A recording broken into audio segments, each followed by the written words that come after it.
Chat. Hello everyone, let's see if this works.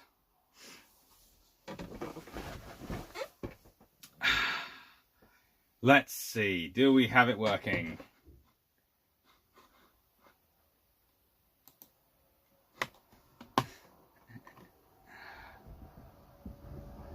Poor connection, come on. Work me. You've got full Wi-Fi signal, why have you got poor connection? That's annoying. Yes, now it's got decent. Let's see. Do we have it working? Now it has decent connection and hopefully isn't torturing you with bad hearing. Sorry, I've just been doing the editing on the Bilge Pumps podcast and all sorts of other things, so I had my speakers still running. And most importantly, where is... Ah, yes, there is. Evening off license. Evening in happy. Evening Nathan. Hi Slaughter Cults. Hi Greg. Hi Blue Shirt Buddha. I was on Mysteries of the Deep last night. I'm glad I was good. I'm on that again in the UK tonight. I'm on it again. And I'm on it again. I think I'm in it. I think for Mysteries of the Deep, I'm in every episode. I do apologise. Hi Jack Ray. Yes, Jay, glad I'm coming in loud and clear. Hi, Potter. Hi, Paul. Everyone's...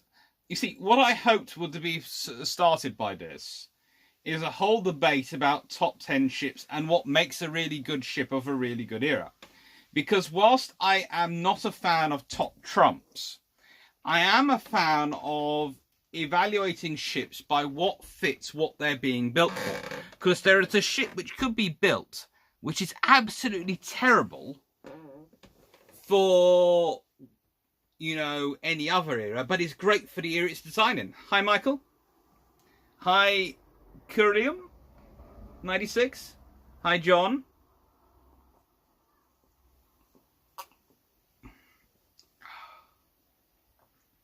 I mean, good. I haven't had Iron Brew yet today. This is the first one. I've been good. So. Oh, it took a minute and a half for you to load. That is disturbing. Before I get into all the discussion today, I will make one quick announcement. I have been going through and I have been manually for Henderson, manually trying to fix all the humongous number of YouTube ads in some of the videos. Basically, I spent the last 2.5 days when I wasn't writing going through all the manual for how to do it, went through it, and have been operating and setting up all the trying to set them all up. Now, if I have missed anything and haven't managed to take it down to a respectable number of 2 to 3 at maximum, and it's 3 in the 3.5 hour long videos, please tell me if I've missed one, because I think I've done them all, but there are now about 90 odd videos, and there is the odds are there's one I'll have missed. So, thank you. Right.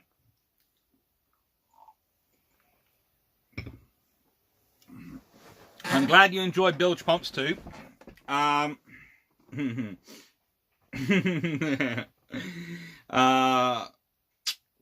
Good evening.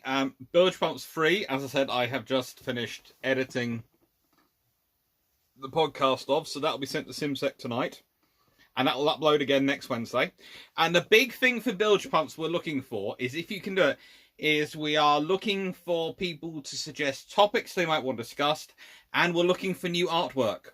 You know, we've got that artwork and that quick quote provided by Jamie's wife, which is lovely, but we'd really like newer, sort of, some stuff provided by you, by our listeners. So, you know, I'm glad the podcast is excellent.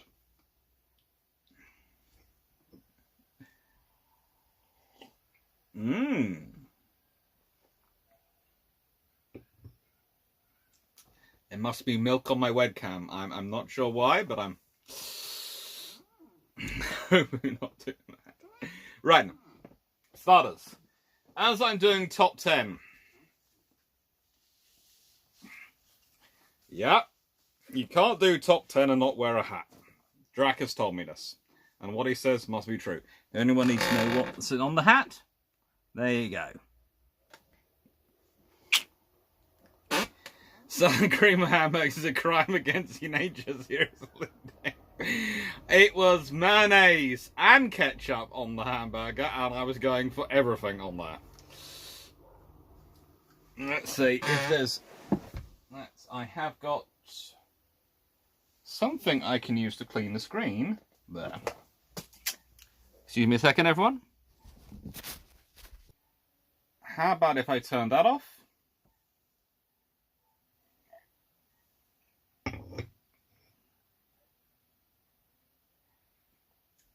Is that better? I'm glad. Right then. Now,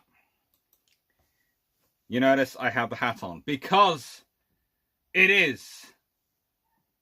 If I was going to do my top 10 ships of the tribal, battle, daring, and town classes, it would go Eskimo, Cossack, Birmingham, Daring, Trafalgar, Barfleur, Ashanti, Nubian, Somali, Edinburgh, Glasgow, ooh, and then Manchester or, ooh, possibly, ooh, the 10th one is a difficult one. I'm glad that's clearer, and I'm glad that's better.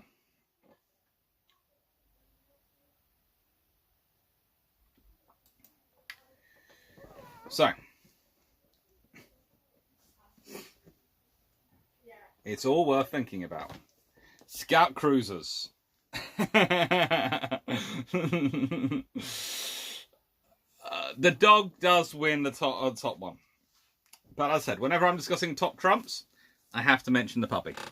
And he likes the hat. The hat is very much his hat. Well, that's because I'm talking about my favourite tribals, and my tribals are the favourite of World War II turning 343. That's why there's no Zubian in there. But let's get back to a more normal set of things.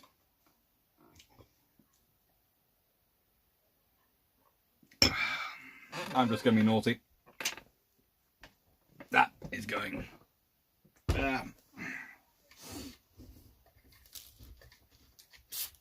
So, top 10 ships.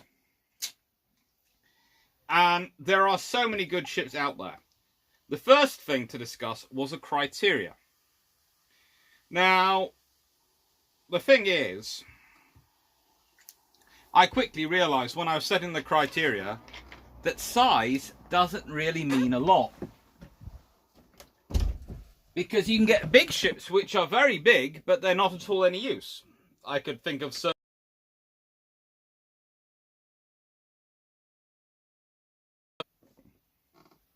I'm sure all of you have watched Drac's excellent production on them. And frankly, I'm not going to get into the Russian circular warships more than I need to for saying... No, just no.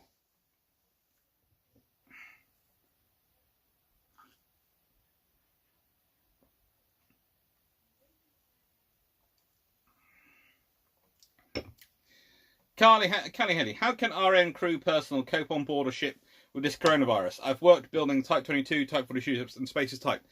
Actually, the British can cope better than most. Space is tight.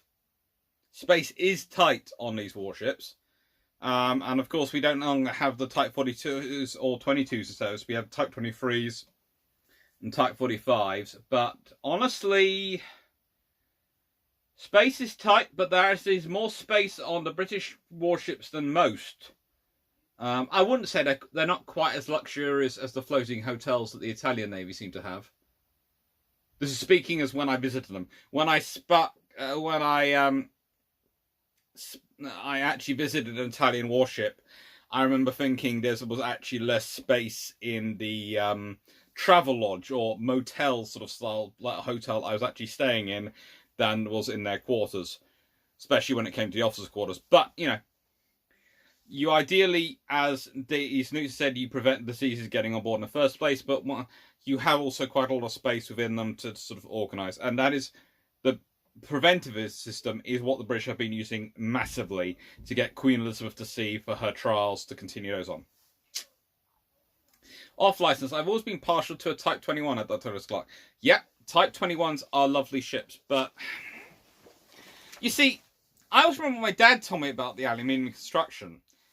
He said it wasn't the aluminium which was the problem so much as the coating they were coating it with, because the aluminium was fine for a warship if you coated it in the proper stuff. If you tried to save money on the coating, then you had trouble. And that is the case. That is what happened with them, unfortunately, in the Falklands War. They'd save money on the coating, and the coating was flammable enough that when it went up, it took the aluminium, got the aluminium up to the enough temperature that the aluminium would start to get very hot and burn, and that caused all sorts of other fun. So, you know, Type 21s were nice ships. Now, the criteria fit their period, how good they look, and the C factor. Do I like them? Because if I don't, they won't be here. Okay, KMS Bismarck. Sorry. No. No.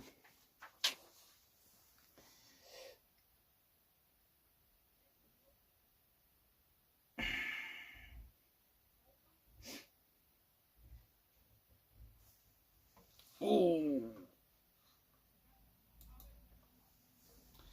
Oh, Jeff Beale has put in his top 10. HMS Prince of Wales, HMS Renown, HMS Illustrious, World War II US Yorktown, USS Oregon, HMS Indefatigable, HMS Shannon, HMS Kent, HMCS Haida, and HMS Unbroken. Ooh, Unbroken's a good choice. Haida I will of course support, but of course I'm not allowed to go for her because she's a tribal class, so I'm not allowed to put her in my top 10 at the moment.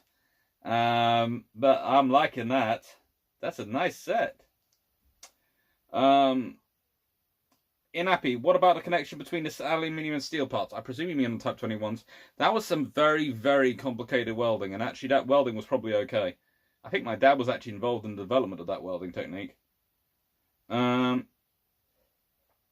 Burnham, the lessons of the Falklands were enough to convince the USN to build the Burkes out of steel. Yes, and enough to build everyone out of steel, because honestly, it's going to sound strange, the coatings for steel are cheaper than the aluminium to make it okay. But if you look at some of the new designs the USN is taking place, they are using aluminium, and aluminium is coming back in because it does work and it is a good material for a ship if you can get it right. And that's the trouble, getting it right.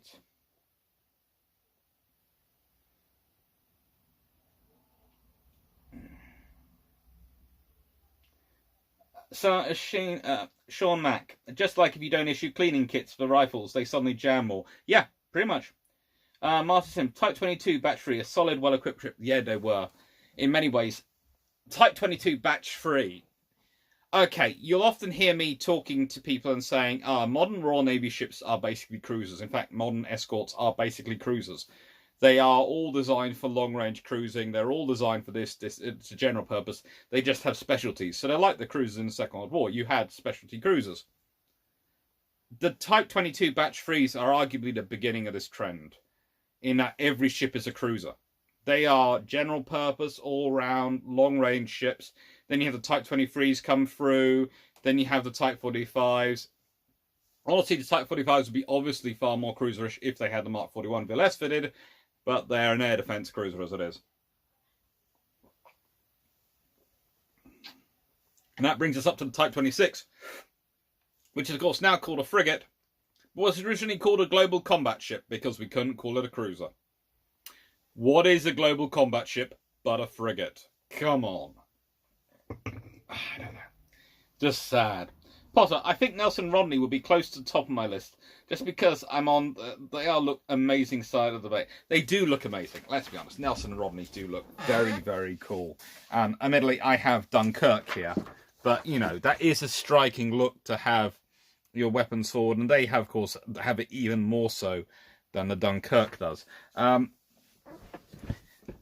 I tend to not pick them because they're slow. So for me, in sort of my view, and I also, because I've looked so much at designs that they could have been, if Britain had an extra 5,000 tons to play with, oh, those would have been pretty ships. Those would have been so pretty ships. And I mean, literally, Nelson and Rodney would have been good. Are good.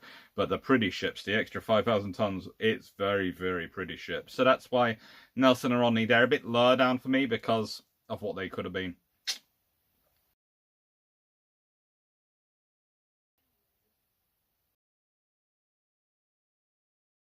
Factor about aluminium ships during the Falklands War. Lots of people did, but honestly, as I said, the aluminium wasn't the problem. It was the way the aluminium was being maintained and being looked at more. It causes problems. Michael Rose, HMT Para. Her Majesty's Trawler Para. Yeah, good one. Tenley Penfold, can I add Seraph to your list? A U-class submarine Ooh, HMS Seraph is always a good one. HMS Seraph is a lovely, lovely sub. Off license, does anyone have a soft spot for World War II naval trawlers, or just me? Lots of people have a soft spot for World War II naval trawlers. They did some really good things. And if you've ever seen Jeremy Clarkson's documentary on PQ-17, that is all a naval trawler that does that. And that's, of course, his relative who goes and does that and gets those people, gets those ships home. And that's just an amazing story to watch. That is the whole reason I've got involved in Mysteries of the Deep and those sort of things, is to hope someday be able to work on a documentary like that, and maybe even present a documentary like that, because that is such a cool story, and he's been able to do it so well. Admittedly, he's been able to do it so well because he's Jeremy Clarkson, so he commands enough money that he can get to do what he likes. But, you know, it's a really good documentary if you haven't seen it.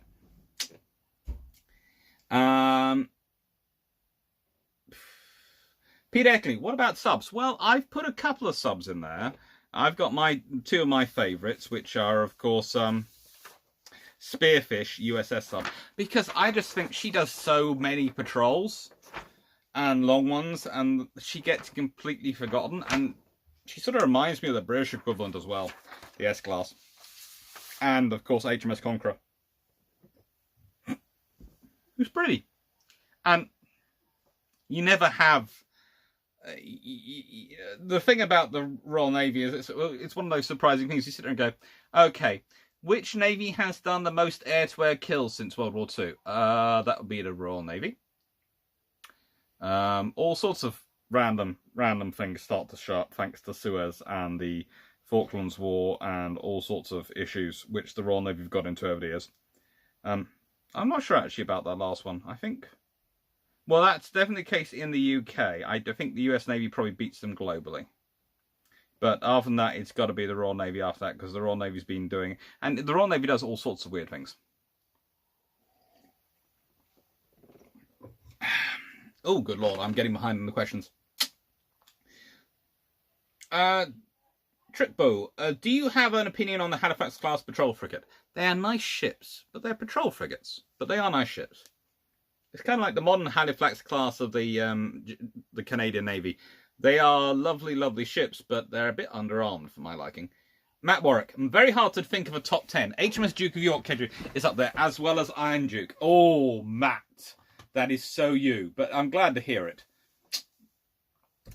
Simon Fisher, good evening to all. Ian Carr, HMS Ashanti, 2 ships in 1. Yes, definitely 2 ships in 1. Agincourt is special. And you've heard what I've said about Admiral Henderson and her. So, you know, she had a fun time. In Happy, for a period, I like HMS Monarch. She seems to have been the best use of heavy turrets with technology of all time. She seems to be a sensible design and look great. Yes, she is. She's a pretty looking ship as well. And that's important. Laura McLean. HMS Javelin and HMS Edinburgh, as my grandfather served on both. I will accept that. That's a good reason to pick those ships. And let's be honest, Enterprise, HMS Enterprise, that is a good ship to be on. Still, there's a current namesake wandering around of her. Has a very good connections with US, a certain US television program. In fact, I think Jean-Luc Picard might have. I think what's his name visited in full uniform as Jean-Luc Picard. Patrick Stewart visited HMS Enterprise. I think I saw some pictures somewhere on the web that he visited it in the latest uniform and all sorts of things. Right.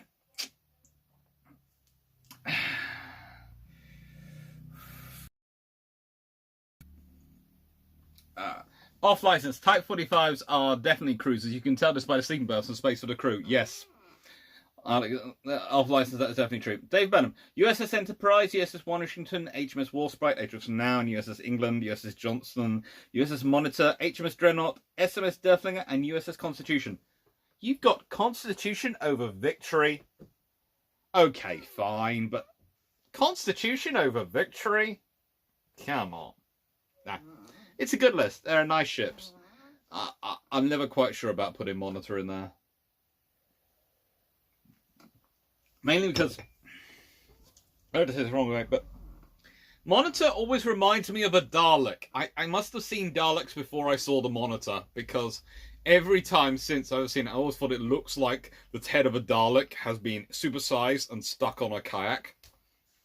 That's what it always looked like to me. You know, I can understand them. Their reasoning. I've got books which have pictures of them in here, and I have some huge, huge ship books. I think I have my giant dictionary of all the world's ships there. I might grab that quickly for this. Yeah.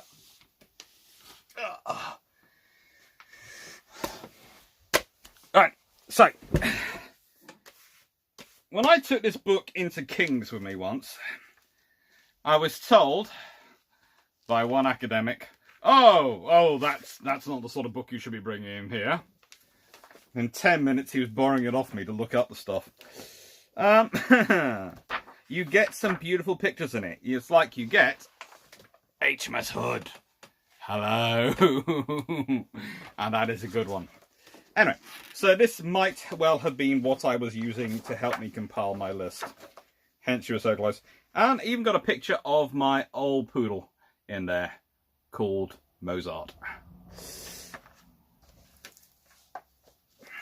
That's what I'm using as a bookmark at the moment. And Type 21 U-boat. Right, make sure I put the bookmark back, just in case I need it.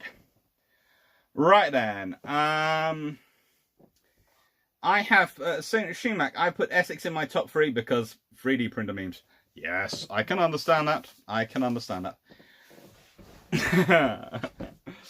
Ray and Tool, it's a pleasure. And as I said, I have now fixed the advertising, I think. So if you find one which has still got a blizzard of adverts in, tell me. Put a comment on it, then make sure it's not a reply to anything. Put it as a comment on something so I haven't seen before, and I will go into that and fix it. But I think I've done them all. But as I said, there's now nearly 100, and I could have missed some. Right, until I'm now very jealous of you living 15 minutes away from HMCS Hyder. But it means you also not live probably far from my friend Sam McLean, who is the senior editor on Global Maritime History, which is always a good site to go and look up. Misty Sowers, Iowa or nothing. You see, yes, I respect the Iowas, and they certainly do make my top 20, but they don't make my top 10 because it's the difference between the fact, okay, I drive a Subaru. I love my Subaru, and she is beautiful. But I've also, in the past, had other cars. And I would say, technically, mechanically, probably the best car I've driven were the German-built ones, i.e. the Mercedes, probably. Although it was annoying in many other respects and difficult to get fixed when it did have something go wrong. But it was, you know. But And to be honest, I didn't actually personally have the Mercedes. I was just using it for a while. But the Subaru is the car which sings to my heart. It's the one which makes me happy. So it's the one I have. I've also had a Volvo, which was personally my car, and an Astra Volvo, a Vauxhall, which was personally my car. And they've all been sort of special to me in other ways. I've used lots of different cars and had people. I'm one of those people who always gets to get given the keys because I'm usually the non-drinker. So it works quite well. But you know, so I was going here with a couple of things which sing to my heart, and as I said, I always just don't get into my top 10 because of that.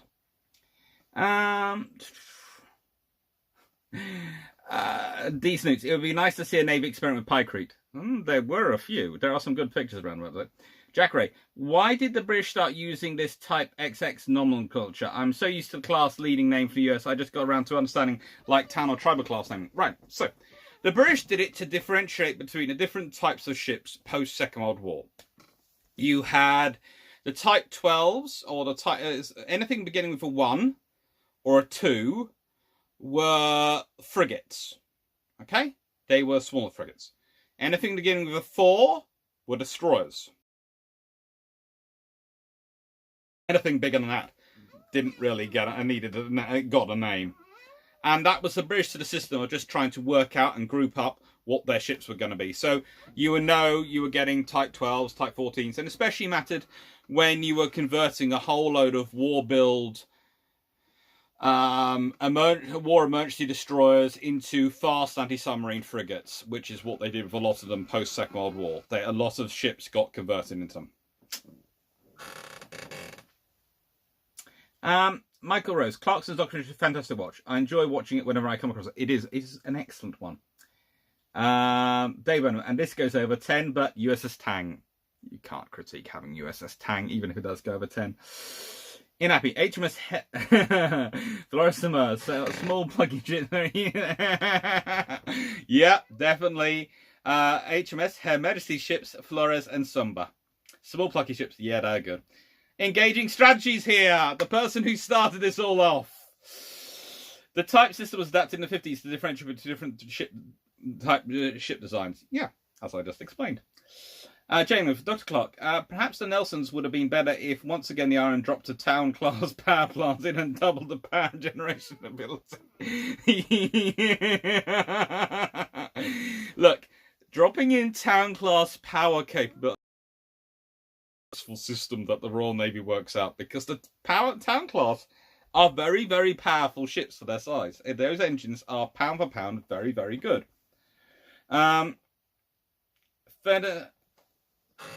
Vertani and Sumi.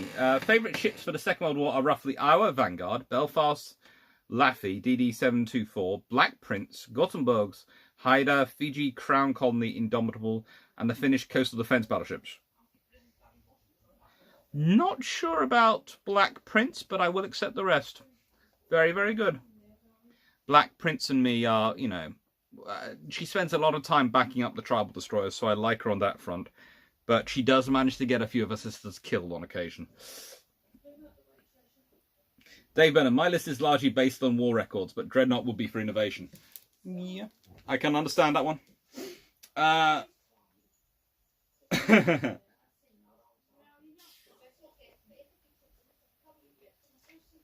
These notes, Dreadnought is the best battleship at anti-submarine warfare, at least. Yes, she does have 1-for-1 kills. She actually, she has a 100% success record for her anti-submarine warfare efforts. That possibly makes her the best anti-submarine warfare ship of all time. On percentage terms.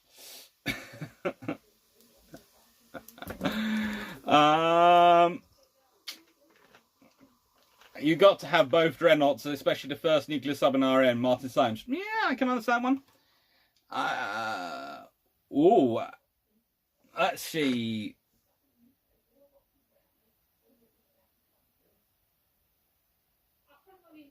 Carl Gannon. Top 10. KSK Tirpitz. I'm not so sure, but okay. HMS Hood. World War II HMS USS Enterprise. HMCS Uganda. HMCS Jaraquare. 1812 frigate HMS Shannon, HMS Iroquois #1, HMS Oberon, HMS Calgary. Ooh, and Russian CG Kirov. You see, I like the Kirovs. I know I shouldn't. This part of me should actually tell everyone that they're a bit of pointless, but no, I like the Kirovs. I have a soft spot for them. They're trying. Sean Mack, Agincourt needs a little more Dakar. She needs a little more something.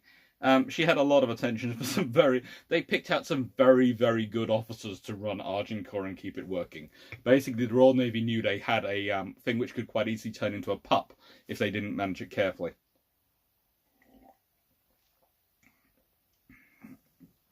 Sam Fisher, as I haven't managed to be around any of your Discord links, may I have a new one? I will post one straight away. There you go. That'll be an easy, quick one. Just let me get rid of the save, what was up on my screen, which was next week's PowerPoint, which I'm just about to record. And I I love the new system. It's so quick and easy for me to record that I basically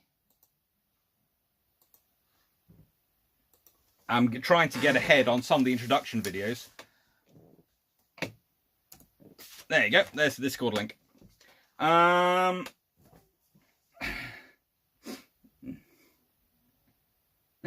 Dave Burnham, wrong Enterprise, Dr. C.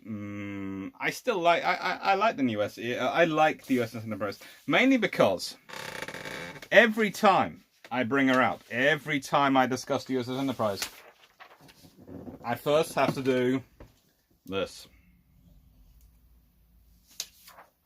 Because, let's be honest, I feel the need for speed. Ain't she pretty? She is. She's good. And she's got this thing about her. She's a good ship.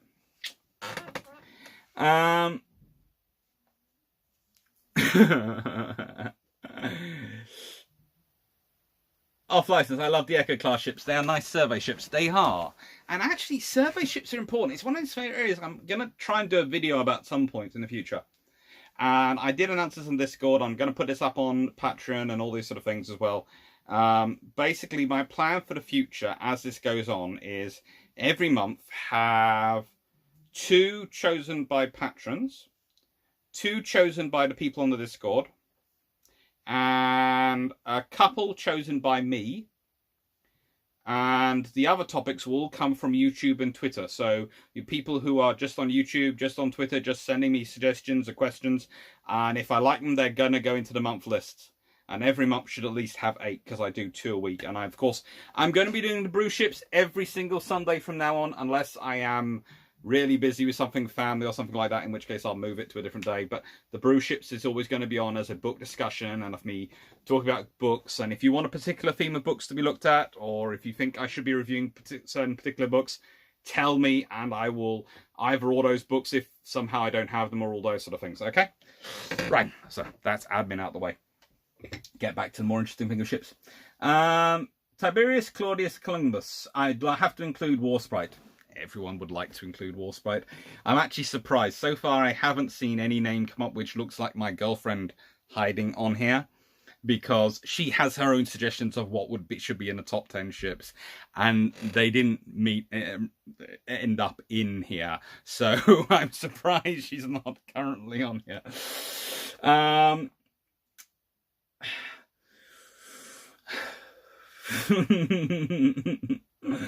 These notes, Daleks spin less than modest turrets. Probably nice. Sam Fisher, I would love to see USS Wyoming versus HMS Agincourt, the ultimate Dakar fight. Yeah. Actually, there are some very interesting designs I've heard about in the Royal Navy DNC collection, which I could take the Timmel, the Tiller battleships on. So there could be some interesting theoretical fights at some point.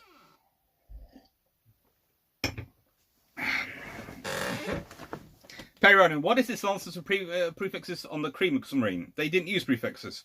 Germany hasn't used prefixes since 1998. The current FGS is only used by other NATO navies, not Germany. I agree. I do know that, Perry. But what you sometimes have to differentiate, especially is if you are in certain books, etc., they're getting obsessed because they feel it's not proper. And I was having this argument with a colleague of mine, and I decided I'd just put it on here and see what you all reacted to it. Because if I just ask you a question, like I do with my students, so I do something similar with students, sometimes I put in these things and just see what people say. Because, as you can see, I've put here, I've listed as KMS Bismarck. And that is what a group of academics are trying to get put through. So it's equal because, you know, there's the HMS, there is the USS, so there must be the KMS. Kriegsmarine.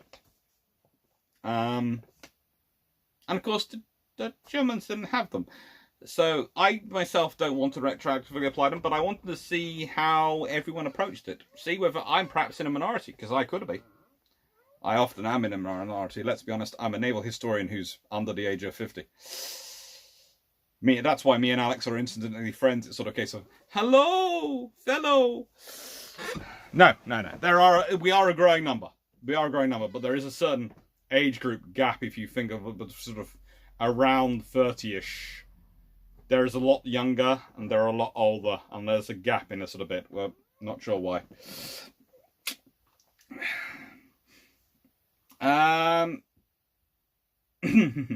That Claudius Columbus, I'd have to include Warspite. We all would. We already should include Warspite. You know, I have her in my other ships because, let's be honest, this is Warspite here. And she's included because, honestly, on my list, she makes number 11. Kiram 96. KMS is grammatically wrong. Probably is. I never said the people putting it forward actually understood what they were writing. That's what they're claiming.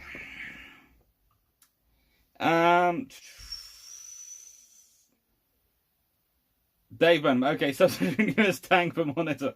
Okay. These newts, the ultimate Dagger design was the Tillman battleship with 4 6-gun turrets. Again, have a chat with the Royal Navy Department Directors of Naval Construction. Some of them have been challenged to do even more inventive things by admirals. There were some very inventive ideas put forward prior to World War I. And remember, there was a first Sea Lord called Winston Churchill. An HMS Renown Atlanta class, best looking ship to my mind. Renown is a beauty. She is a pretty ship. But, you know.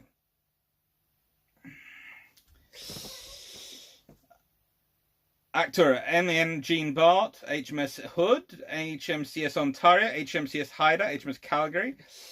I'm loving the love for the tribal class. Of course, I couldn't put that in mind thanks to the requirements sent by engaging strategy. He said the cruel requirements. I couldn't have tribals and battles and darings in there. But, you know, I'm loving the love for the tribals. USS Enterprise, CV6, HMS Temeraire, USS South Dakota, HMS Repulsor, and HMS Formidable. Seeing far more Temeraire than I am seeing Victory, which surprised me, but, you know.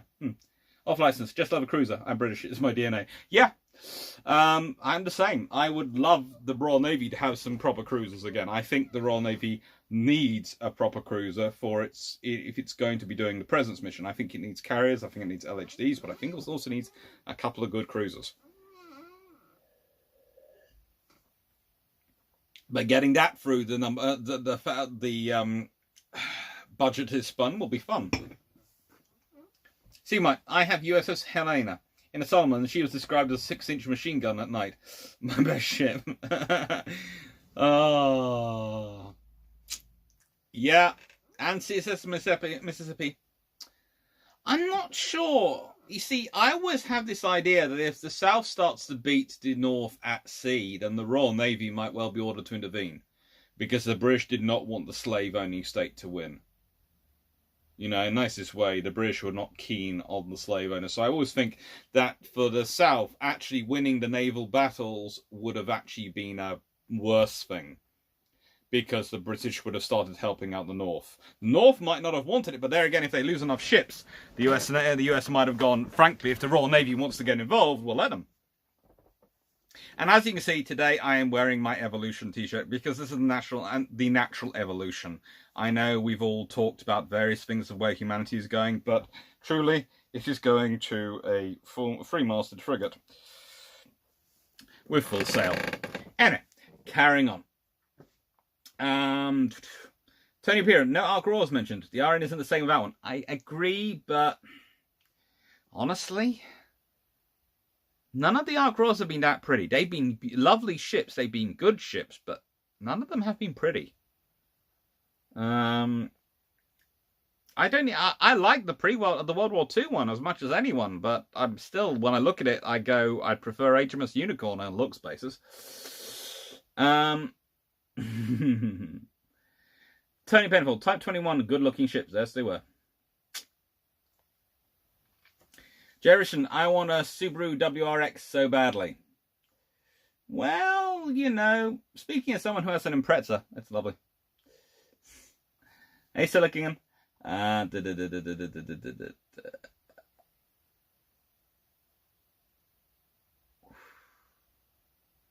HMCS Moose Jaw from Jeff Beeler. Strap, Doctor, what would your top 10 support ships, i.e. amphibious ships or transports be? Oh.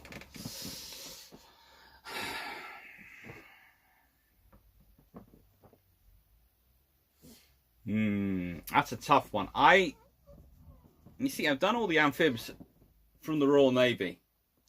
And I'm still working on compiling lists of ones from other navies. So I wouldn't like to really do that yet because I'm still doing it and I'm still looking at them.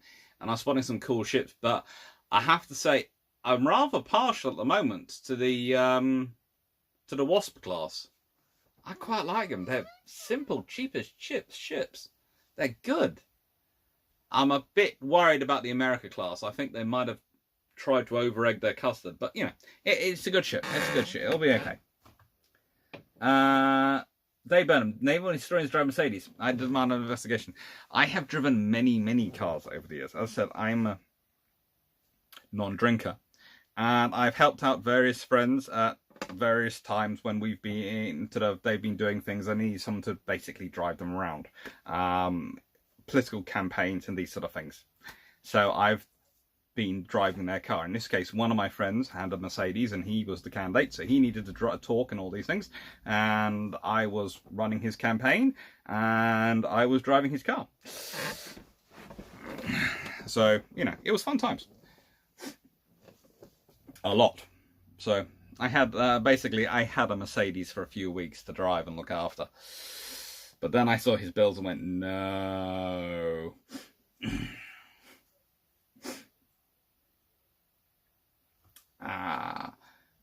Force A1. HMS Bristol be in my top 10. Only survived 960's planned fleet to operate east of Suez. Yeah. Bristol, if she'd been built as planned, would have been so good. So good. Carl Harmon, what's your top favourite modern ships? Top 10 modern ships. If I'm going completely off sub plans, I'm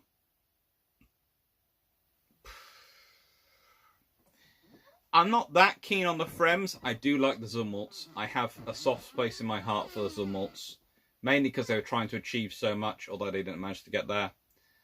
I'm quite a big fan of some of the Indian planned ships. I have a deep love for the Northern European nations and their approach to designing ships. The Danish especially produce some beautiful ships. But I have to say the Type 45s and Type 26s and Type 31s of the Royal Navy are probably in my top 5 at the moment because they do look very good. Very good. Also, surprisingly enough, Queen Elizabeth class carriers aren't bad. They're quite good to look at, which I wasn't expecting to. When I saw them from the pictures, I wasn't so impressed with them on pictures because I was thinking, it's 2 islands, it's 2 islands. See in person, go, ooh, lovely. Engaged strategy. Interesting, there was nothing on your list between World War II and rather modern stuff. None of the Cold War designs feature. Not a fan of the post-war Navy or read too many of my rants. A few of your answers, but also they didn't make my top 10, and I was being very careful. As I said, as I admitted in the first video, in the introductory video, my original one had 45 slides. I kid you not, it had 45 slides in that. So it was a top 40 rather than a top 10. And I had the Leander class in there, but again, I couldn't pick which of the Leander class I really liked most, and I ended up having two of them in there.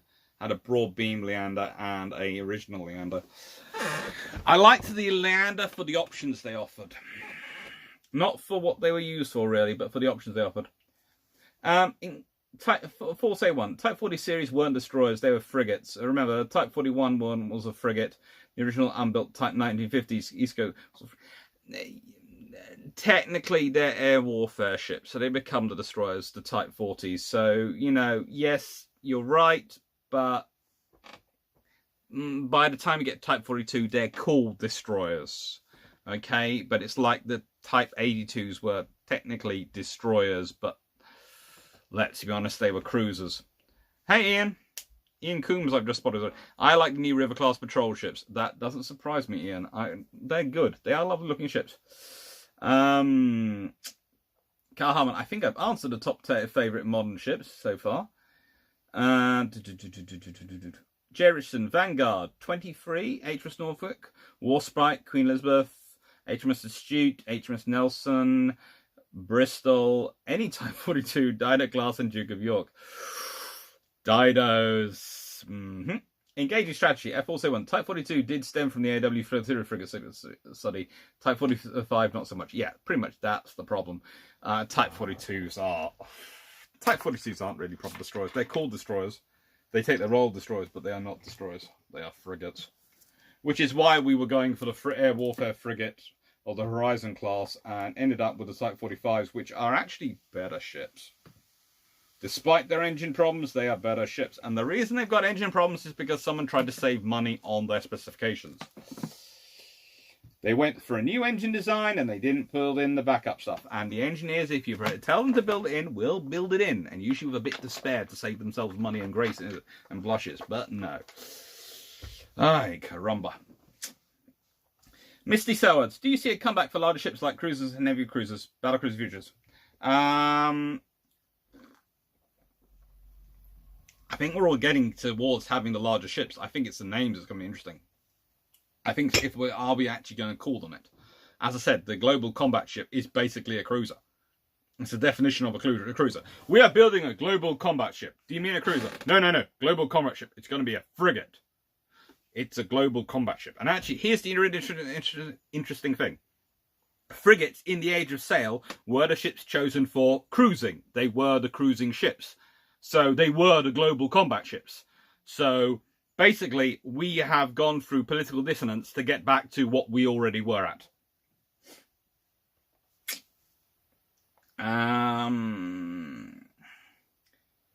Seam White, USS South Dakota, strong and best A platform, and remember she had 2 less 5-inch turrets, so extra 40mm and 20mm, and 1.1-inch guns. Early got 26 planes and probably more. Yeah, I have to say South Dakota, yeah, she does deserve to be in her top 10. Not mine, but yeah, she's good. Shulmac, you miss 100% of the shots you don't take. Bingo. J. Rishan, also honourable mention for X or XE class submarines. Yeah, we probably should do. Probably. Potter, Warsprite, Nelson, Gotland, Belfast, Renown, US Johnson, Ark Royal, Yamato, Temeraire, Black Swan. There is my list. Lots of pretty battleships. Okay. Some people, there is definitely a theme of battleship love coming through here. Off license, Alexander. What are you planning on doing for your future academic career? Well, I hope to become a lecturer. I know I already am a lecturer, but what I mean is I hope to get a full-time history post teaching history rather than teaching history of engineering, because whilst I love teaching history of engineering to engineering students, I would prefer to be teaching history to history students or that sort of thing, or maybe teaching in a staff academy. I'd like to write more books, and I really have found myself rather enjoying this YouTube lark, so I hope to keep doing this and keep getting better and keep delivering better videos here and try and bridge a bit of the gap between academia and the rest of the world, so that, you know, everyone can get in. Also quite like doing TV work. You don't, but it's kind of interesting because people, when I started doing TV work, people said, oh, you're going to be paid thousands and thousands. You don't, but you do get paid a decent amount of money, but you have, you know, it's not sort of anything like the movie stars or anything like that, but you do have a lot of fun. You get to cover a lot of topics and you get to talk to a lot of interesting people. And I met some amazing people doing that. So basically, I'd like to continue my career just as it is now, but just grow it a bit more and get a bit more regular incomes. Because being a contract lecturer is no fun for the bank account.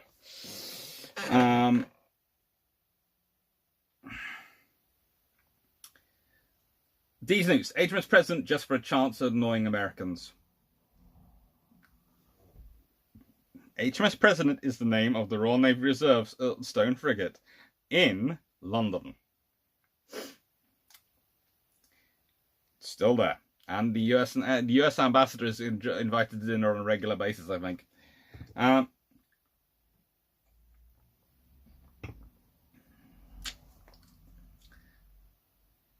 Off license, I like the Kyros as well. Yeah. TRC Boo at or is it Trick Boo? I'm not sure. Dr. Clark, have you ever heard about Ark Royal's reign of terror against US East Coast and war games? Yes, I have. And if you get a book called Phoenix Squadron, which is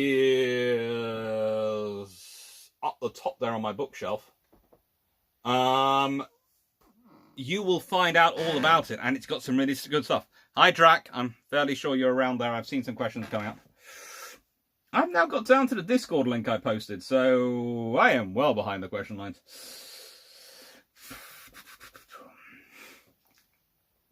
Janeworth, if the RN designated ships by numbering system post-World War II, what went wrong with the Leander-class frigates, which were known by class name? They were actually designated a number as well, just they were so well known, they were known by their class name. They were the Type 14s, I think, from memory. Was it the Type 12s? No, that was the Whitby class, wasn't it? I think they were the Type 12s. They were the Type 14s. 4C1, the type system is Type 11 onwards RASW, Type 41 onwards RAA, Type 61 onwards RAA direction, and Type 81 onwards are general purpose.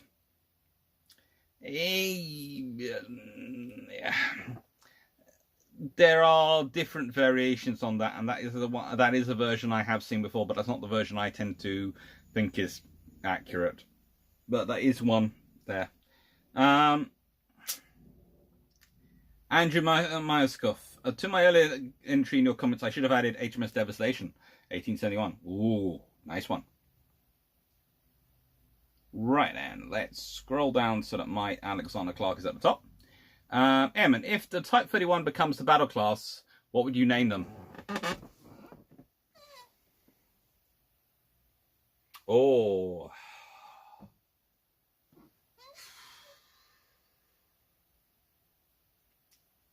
Trafalgar, Matapan,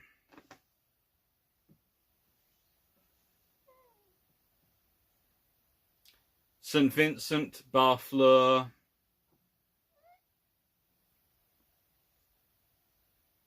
Camperdown. That'd be what I'd name.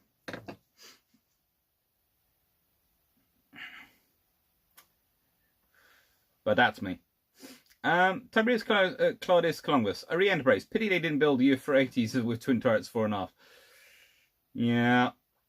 Stephen White. Hero, best looking carrier of World War II. Good size, great ammo, and well-trained flight clothes. Not sure about that one. Not so sure about that one. That. Best looking carrier of World War II. Pure carrier. Indefatigable would be what I would go for, but I like Unicorn. She's just pretty. 4C1, the Russian Admiral Gorshkov class frigates and the French Anquetin are certainly the best looking ships that currently afloat. I like the Gorshkov classes, but I have a problem with them in there at the moment because I'm looking at their engines and I'm worried how long they're going to keep them serviceable for. The Jermak, their 7 Provincial air defense frigates also have this clean lines. Look, they do. And they do look good at it. Bruce Marino, good doctor. For innovation, USS Monitor, that turret, even if you primitive. HMS Dreadnought, of course. Royal Navy R-class submarines, large batteries, hydroponics.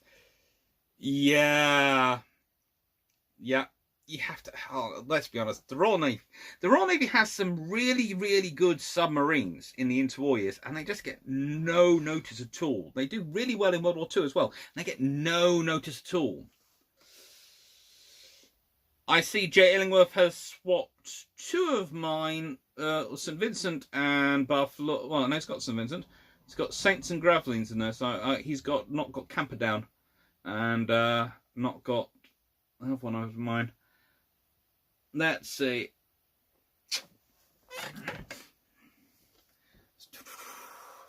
That was one of the things the US really lacked in Pacific accurate charts from St. Schumacher. Off license. You have a Patreon account, Alexander? Yes, I do. I have a Patreon account with a link to it is posted on top of the channel page. I don't really do much advertising for it. I'm very surprised and very happy that anyone puts money towards it. It's very kind of people. It goes towards my book bill. Force A1, you've got the US Enterprise at the wrong period. She looks much better with the SBS 32 and 33 phase arrays and a deck load of A5 Vigilantes. Yeah, but I wanted her in the period when she had Top Gun filmed on her. Carl Young, US Enterprise, a bit square for my taste. Yeah, but that was a really cool thing, actually. If you haven't ever seen the picture of it, what they do is they send, when US Enterprise is built, they send her around the world, on a tour around the world, rather like the Royal Navy did with special service squadrons and all sorts of things for years, of all their nuclear-powered ships go round the world to show the Russians that the US Navy can go round the world. It's a really, really powerful statement, and it's something really, really cool.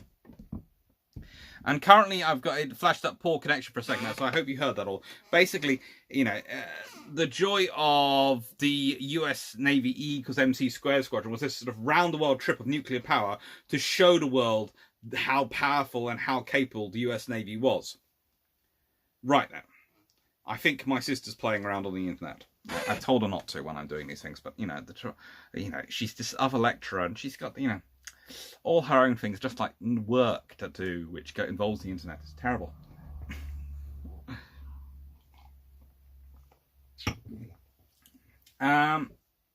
Bruce Marino and USS Albacore and later Skipjack. Beautiful hull form, yeah. IJ and Ubrari. Deutschland class Panzer Chief.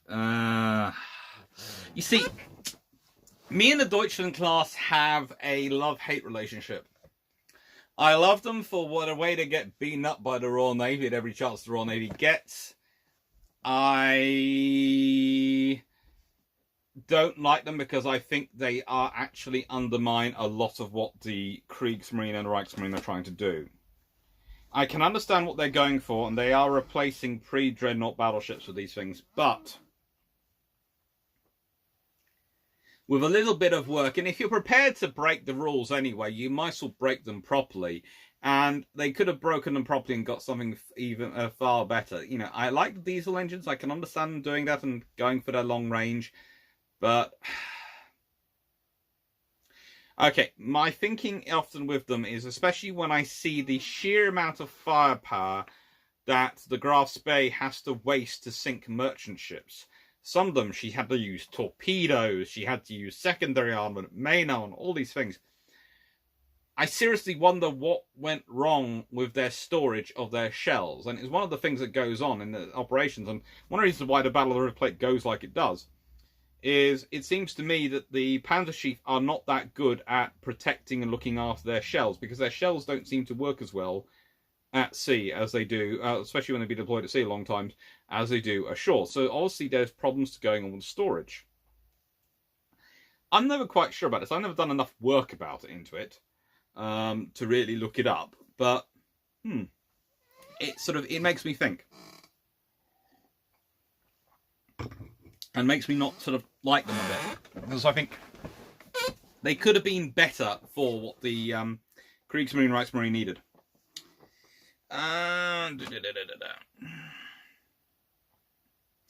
Steam White got a sad picture of US Enterprise CVN of her being scrapped. She was the longest of all the US carriers. Truly, yeah.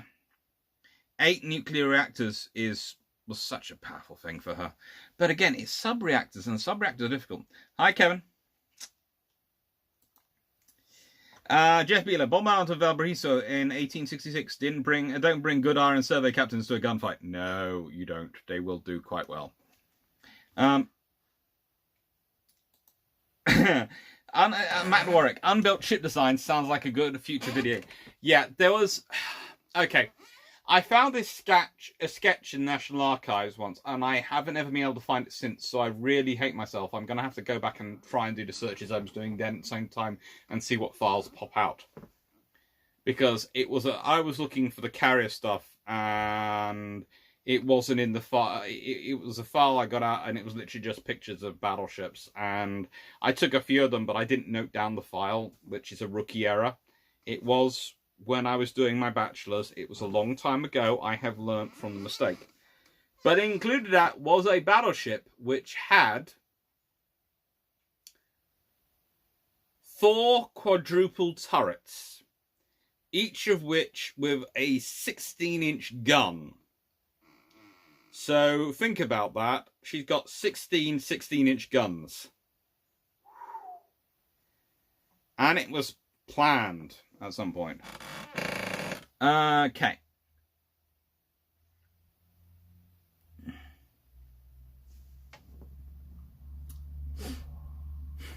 Kevin Tony, hate US time. I keep missing your videos. Oh, don't worry, you'll get them. Kevin McKenna, please tell me Camacho made a list. No, she didn't. Okay. Alex Hunt, hi Dr. Lark, just got off work. Did you get around to discussing bulkhead armor and compartmentalization? No, I haven't. I was waiting for you here. Right, so there was a bit of a discussion when I was talking about battle cruisers versus battleships and what made a difference between the two, in my opinion. And I realized afterwards I didn't really emphasize this. Well, actually, in a conversation with Alex Hunt in the chat underneath, I realized I didn't actually emphasize fully what I was talking about. So, when you're building a battleship, you compartmentalize everything down to the nth degree. You really, really over-compartmentalize your ship. And this is what it's sort of far more like on the Renowns than the Hoods. And even on fast battleships. So, it's not just about the belt armor. It's not just about the crust you're building on it. It's what you build inside. And I usually explain that when you're talking about a battlecruiser versus a battleship, a battleship on the inside is a honeycomb. A battlecruiser on the inside is a Malteser, which is, if you don't know, is an aerated chocolate. It's kind of like a sort of aero bar sort of thing. Okay? And so this affects how I sometimes judge whether ships are battleships or battlecruisers. And it's one of the reasons why the Scharnhorst, the Naval, and the Dunkirk I put in the battleship category. Because the way they've been subdivided inside, they are on the battleship scale. Because you do that to save weight, again, and also to allow you bigger spaces from engines and all sorts of things. So there is a reason for you reducing the subdivision. But it's sort of, if you look at, you have to go through their size and look proportionally and go, is this got battleship level subdivision? Has it got battlecruiser level subdivision? How well is the subdivision done? Is it done as full frames, partially framed? What are the frames all structured in these things? And that's a full judgment you can make. And it is quite good. 16-inch guns prior to World War One. Is that the line coming from? So, Alex, I hope that answers your question. Okay. Sam Fisher, no particular order. HMS Dreadnought, HMS Hood, South Dakota class, Eagle, RO5, Trapper class, Town class, Candy class, US Enterprise, both Queen Elizabeth battleships, and MN Algery. Nice choices. Better scenery. I did not realise that about Black Prince. I like the overall class, the RNZN overall, and rather than flood my list with all the town Zydos, I chose her as I like her name, Modern Sisters. I can agree on Black Prince. She has the nicest name. She honestly does. And her predecessors of her name have also been good ships. She just... she has all sorts of fun. You know, she has one of those careers.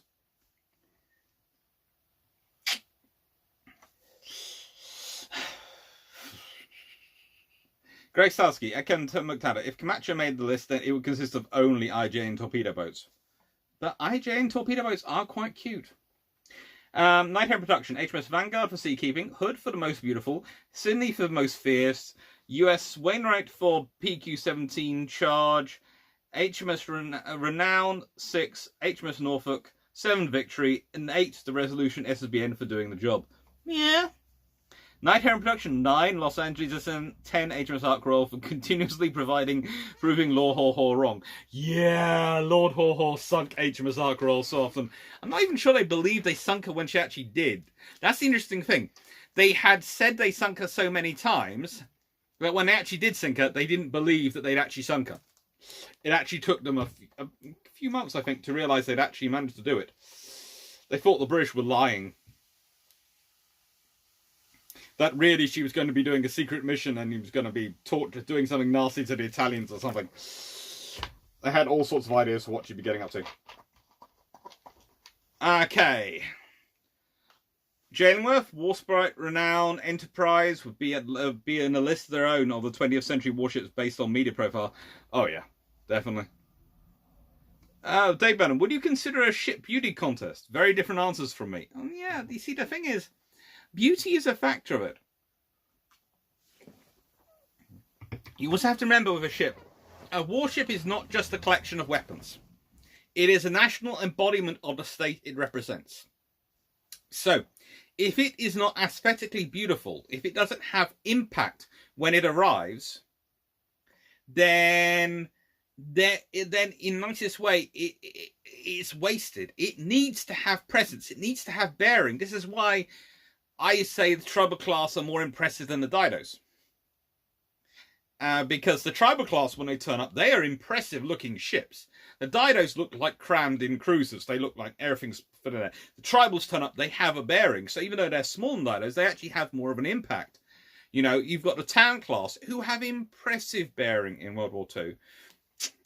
If you're looking at the modern Type 45s, the Devon Provincian, the Arleigh Burkes, they have presence. But let's be honest, the king of the presence at the moment is the Zumwalt class. Oh my god, those ships turn up, they look like...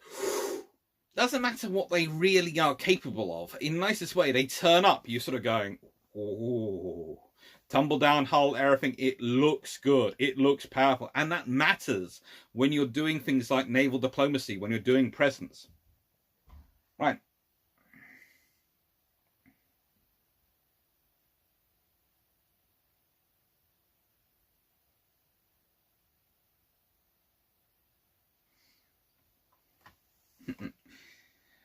Stephen White, HMS Warsprite, Hermes, Falklands carrier, sort of another Warsprite, in that she was there so long, even beyond the Falklands. Yes. Yes, she then went on to the Navy and had an even more successful career. Force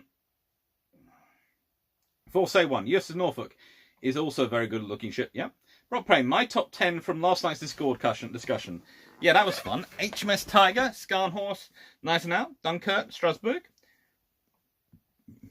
The Tashkent, Russian destroyer leader. HMS Abdeel. Yeah, the mine layers, the Abdeel class, they are so cool ships. And there again, you have another scenario where the Royal Navy goes, right then, what do we need to build these ships to be? Fast. Okay, let's organize them so they are fast. Sierra class submarines, Alaska class large cruisers. The Alaska class large cruisers do not get enough love. The trouble is they arrive out of time. If they'd arrived in 1939, they would have been so useful. But they arrive out of time, and that's the problem for them. They do arrive out of time. You know, that's their problem. Almirante class destroyers and Reclus. And USS Idaho. Cool. Yes, and howdy, Brock Payne.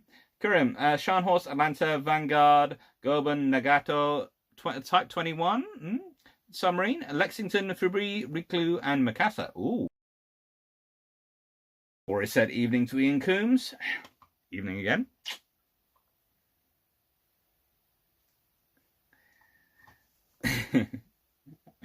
Apart from SMS Sena Majesty's ship, his Majesty's ship, ironically, there have never been German prefixes, and I literally despise the use of prefixes on German warships post 1918. Well, honestly, I have to say they're not appearing in my book, so you'll be very happy about that one.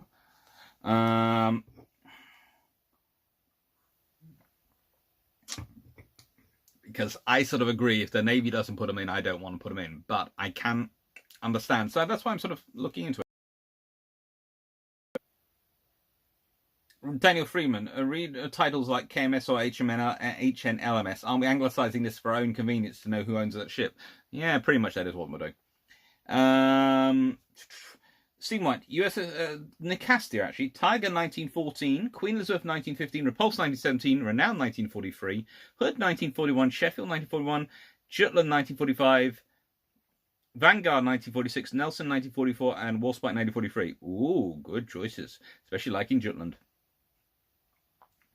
Off license, lol mommy, when I want to grow up, I want to be a tribal captain. We all want to be a tribal captain when we grow up. We all want to be a tribal captain. Stephen White, USS Nevada, first of all, nothing armoring, and USS Texas for being the last battleship that was in line to see the surrender of the German fleet. Pideski, HMCS Haida, HMS Repulse, Scharnhorst, ORP Burkowski, USS Yorktown, IJN Congo, HMS Java, Ruhr class, HMS Warspite, and the Flag class of top 10. I'm noticing that I think possibly we've had an effect because the amount of stuff I do about destroyers is causing there to be a lot of destroyers here, which I'm liking. Destroyers do not get enough love, and they need more love. But, yeah. I do enjoy talking about some of these ships, you know. As I said, this book has been coming along. This book, off to the side, has been being used quite a lot. Right.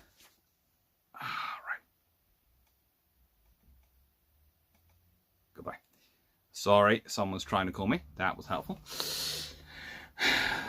Right. Oh, okay. John Shea. 1 to 10. CB6. Second CV-65, Warspite USS Johnson D, USS Samuel B Roberts, third USS Tang, all British World War II CVs, USS Franklin, USS Bunker Hill, fourth CV-8, Vanguard, and many others. I can't decide. This is why I had 45 originally.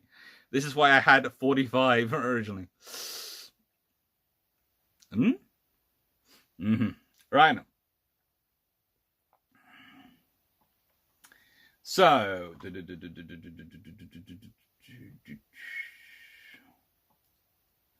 okay.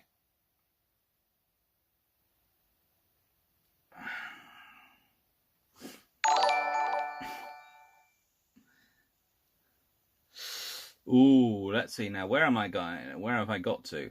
Because it's gone. Skip past it.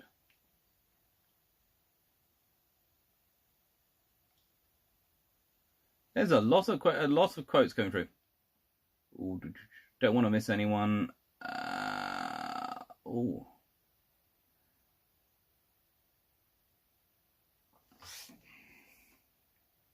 I suppose that is a fourth mast, Jeff Beeler. Yep. Now I'm back. Right. Jeff Beeler, Ark Royal, Warspite and Victory, default choices. Kevin Taggart, okay, the Perry Roden. The best name never used is Thunderchild anyway. Yes, but that's because Drac hasn't built it yet. We all know Drac needs to build Thunderchild. He's the only one who can build it properly.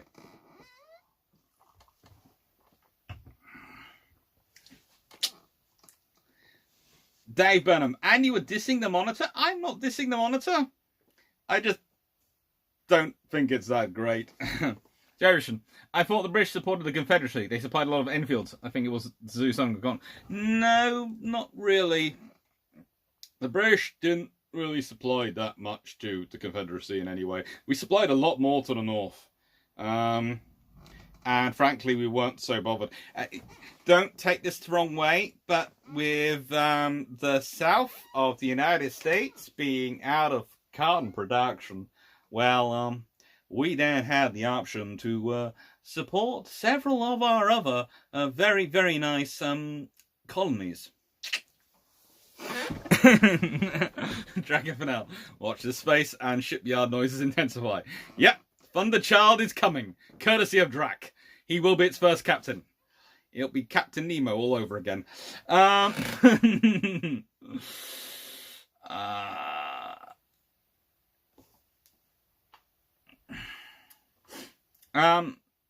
Off license, Lol Perry. We need a Type 26 called Thunderchild. I prefer a Type 26 called... Well, there's a few I'd like. I'd like an HMS Liverpool. Paul Frisco, there was a well-funded group based out of Liverpool that was very much in favour of slavery, but a bit sad, really. After Trent Affair and R mobilised, things get interesting. Yes, and honestly, whilst there is a well-funded group who... There is always a minority of everyone who supports everyone in any democracy. That's the annoying part of them. It's a part of it sometimes. But the vast majority of the British country were quite in favour, and the vast of the North and the vast majority of Britain was very, very anti-slavery. Remember, we had to maintain a very expensive squadron off the coast of Africa to stop slaves being nicked from Africa and taken to America. So ending slavery in America would save us money.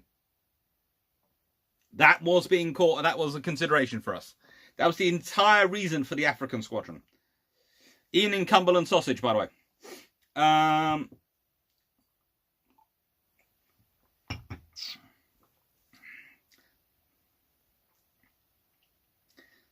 Peter Exley, I really like the World War II British monitors. They are quite cool. Kevin Target, US Johnson, HMS Glowworm, that guy's a shit from Austria-Hungary. HMS Glowworm, yeah, she needs some loving. David, talk about auxiliaries. The Cimarron class of fast oilers at top of my list. Ooh, yeah. I might be the Dale class. Dale class did well. These notes. Surely HMS Unicorn should be on any list on one of the best support ships. HMS Unicorn is on the list of any warships because she does everything. She does both support ships and warships duties.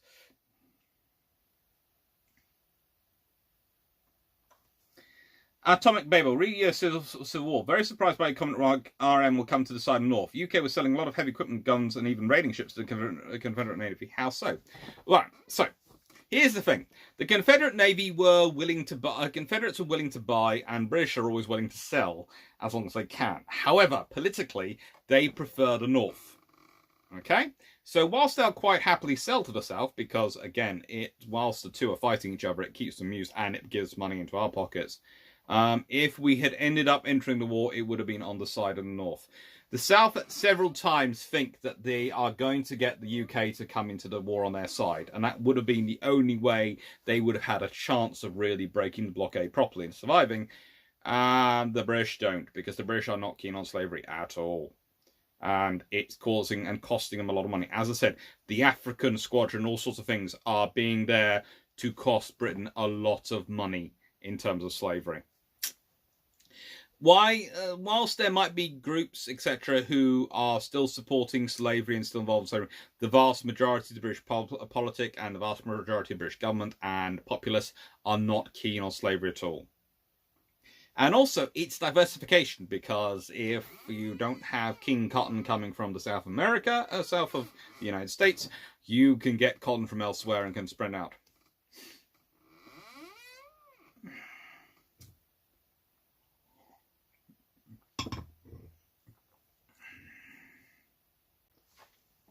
Right.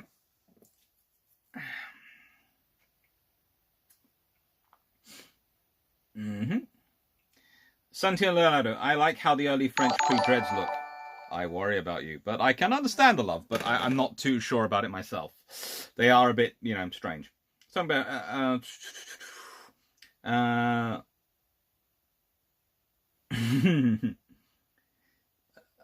these news. No. Tony Penfold. Will be really interesting to see some of the RN designs that didn't make it. There are so many designs that didn't make it. Remember, as I was saying, Nathaniel Barnaby sets up the Directorate of Naval Constructors as we understand it, as went through to the Second World War and into the 1950s and 60s. And really what they do is they become a massive think tank, which is continually producing designs. And when you have a First Sea Lord like Winston Churchill, basically, imagine someone with Tillman's desire for supersized ships, but without the restrictions of not having direct access to the Admiralty naval architects. And you can imagine what comes about. They're interesting. Um,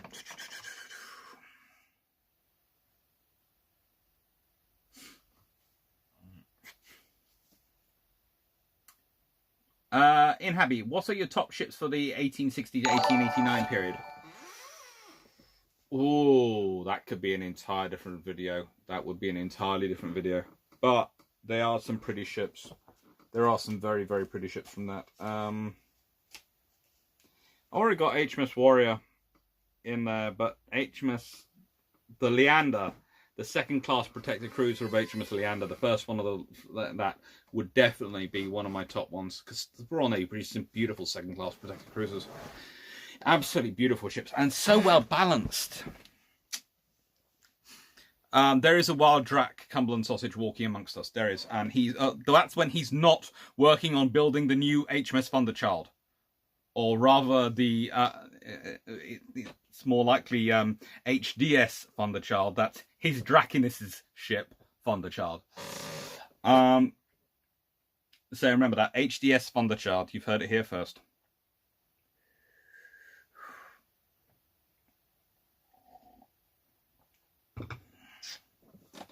Okay. Off license, Type 45s have gorgeous angles, a bit underarm for me, but I do love them.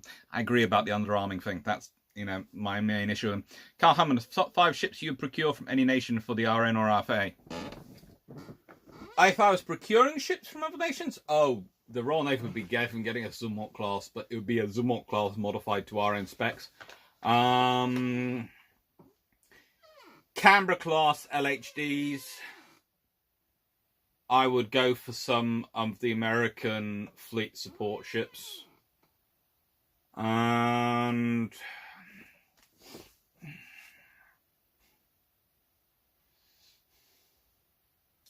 I would probably get the Nadremusen class OPVs that the Danish have. They are lovely. And probably I'd go to Japan for some SSKs, because I'm sensible, and the Japanese produce some really, really good diesel submarines. Admittedly, we could build our own excellently, but if I'm having to buy them from abroad, I'm going to buy the Japanese SSKs. I'm not going to go to the French. I'm not going to go to some nation which occasionally produces them or claims they can produce them in theory. Your options are, if you want a protection one, defensive one, you go to the Germans. If you want an offensive one, you go to the Japanese. The Japanese produce the best ocean-going one. We would have an ocean-going navy. I would go to the Japs. The Soyuz are good.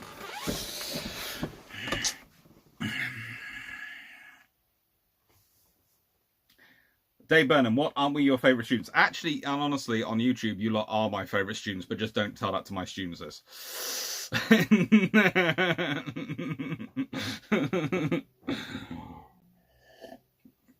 Carl Hardman, dear God, he's 30 minutes behind. That's possibly the case, but I will catch up.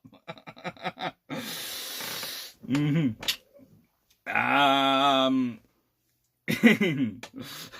am doing my best to quickly catch up.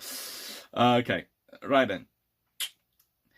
Dave Benham, based on the appearance of Spruance class were lookers, there they were.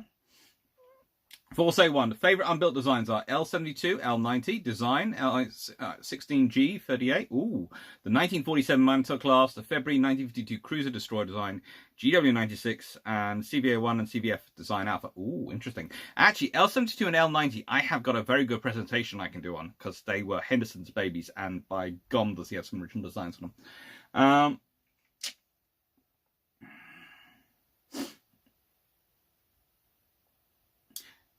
Neil Allen, Narvik's K-class cruisers, Condottieri, Leningrad class, Andrew Doria class, Duquesne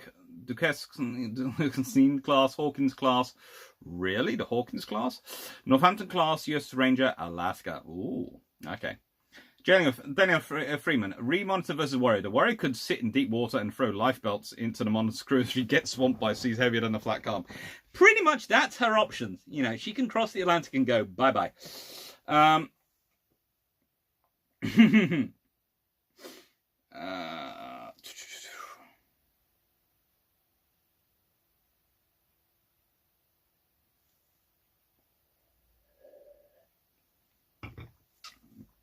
They burn them. Jay, probably unless we Yankees can convince Warrior to wander up into Hampton Roads, you need a very good pilot.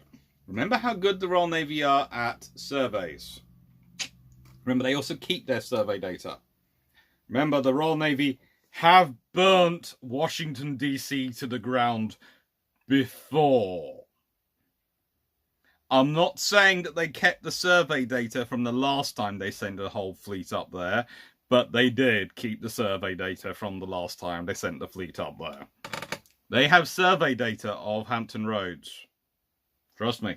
They probably still have it to this day. Tony Penfold, Carrier-class corvette, good-looking ship, alternative solution to river class of present ships? Not really. I prefer the Nadra-Musen, or a modified river class. The Carif is being designed too much around the scenarios it's supposed to be operating on. The sink has gone, I think. Pete Exley, if he gets here, I will stop it. Okay, all right, let's see. Oh, so many questions. I'm enjoying them all. Atomic Babel. My favorite modern ships are the ones I helped to design and build. I can understand that, Babel.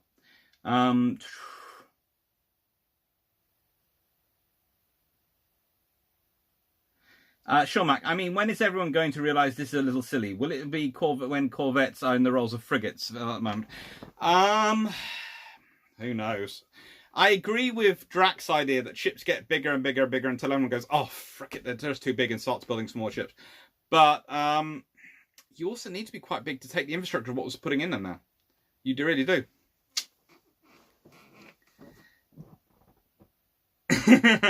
Matt Warwick, I was amused when I left the video for 20 minutes, came back and was here for the answer to my question I'd asked before I left. That's good, Matt. Well, that's good timing on your part.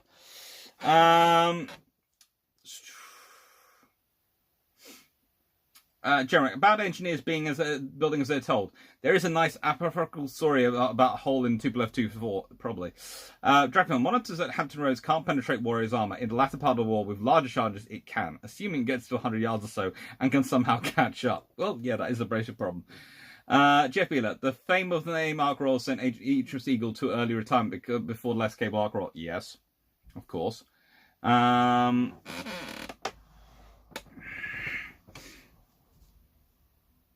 471. What the US called frigates between June 1954 and June 1975 were large specialist AAW task force escorts to keep up with the fast carriers and have the necessary volume for missiles, radars, and NTDS. Yep.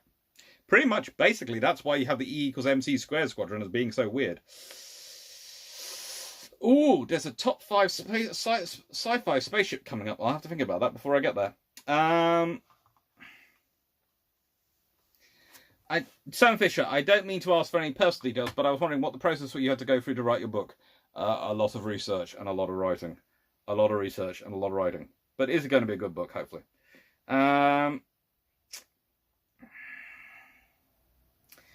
Dave Burnham, the USN didn't reduce charges, they went with manufacturer specs. Dahlgren kept testing his guns and gradually found they could withstand larger charges than he first thought. Yeah, that is the usual thing that happens. If something's over-engineered, it can usually do better than you think. I can skip quite a few of these. 471, the US has designated most of their frigates, not including Frigates, as cruisers in June 1975. They weren't cruisers and were small in Long Beach and planned the night. Yeah, you know, necessarily the Ticonderas aren't really properly cruisers. Having an interesting discussion this afternoon, I heard someone else say that. I went, oh my lord, it's not just me. Dracula, everyone was a bit nervous after a spate of big US guns in the 1850s kept exploding. The Algerian solution was to build guns that would outlast the death of the sun. Yeah, well, it works. At Dr. S. Clark from Stephen Cross, HMS Bristol, the DD, good idea or waste of money? She was a very good idea. I just wish they'd built her properly. If they'd added on the stuff that she was planned to add in, she'd have been freaking amazing. Alex Ashford, what is your opinion on the Quintus class aircraft carriers, and do you think they're a good class? I think they are a good class. They're good ships. It's one of those things nice as well. I sit there and often say, Caterpillar is the best design of aircraft carrier, but on an individual carrier level. When you're talking on a strategic level for the United Kingdom, then it actually makes sense to have a Vistol aircraft carrier and have LHDs, because you can have more flight decks that can operate the same air group. If you have 3 LHDs to replace Albion, Bulwark, and of course Ocean, who's already gone, and probably Argus as well, and you have the 2 Queens, then you have 5 flight decks and 3 docks. Replace if you have anything goes wrong, that means you usually have 2 flight decks available for amphibious and strike operations. Yes, it might be an LHD you're reusing as a strike ship, so it's not going to be as good as a strike ship, or it might be the carrier being used as the amphibious role, which is not as good in versus the LHD, but still you would have that capability. And for a smaller navy, interoperable capability like that is the better advantage. That is the strategic thing you need.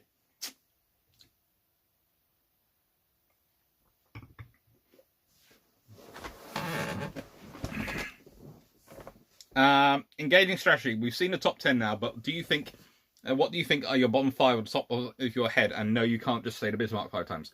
That's going to be another video. Engaging strategy. That is going to be another video. The bottom 10. Tiberius Claudius Columnus, water carrier, just post World War II, and now being preserved to seagoing standards as cruising train vessel. Cool. Paul from Chicago. I have a question. Anyone who left HMS Agamemnon off their list is wrong.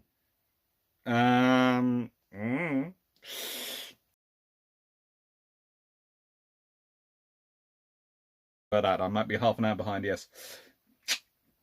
So what I do is I keep track of what appears there and what I've still got on my screen to try and keep up with them. Jeff Beeler, top ships 1860, 1890 into 1900, Warrior, Oregon, Alexandra, Emerald, both. Italia, Austria, Kaiser, Olympia, Turbina, and Royal Sovereign. Ooh, Turbina. Well, if you go to Newcastle, of course, you can see Turbina, and that is always worth a trip.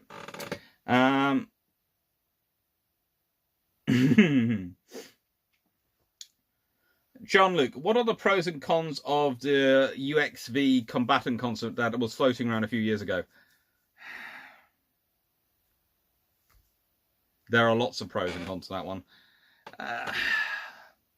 Basically, it's a nice idea, but it has issues, like most of these things do. They have issues in terms of how you're going to implement them. So that's most of the cons, but I'm trying to, I could, that's something I could talk about for a long time, and I'll be even more behind the questions. So I will come back to that at some point.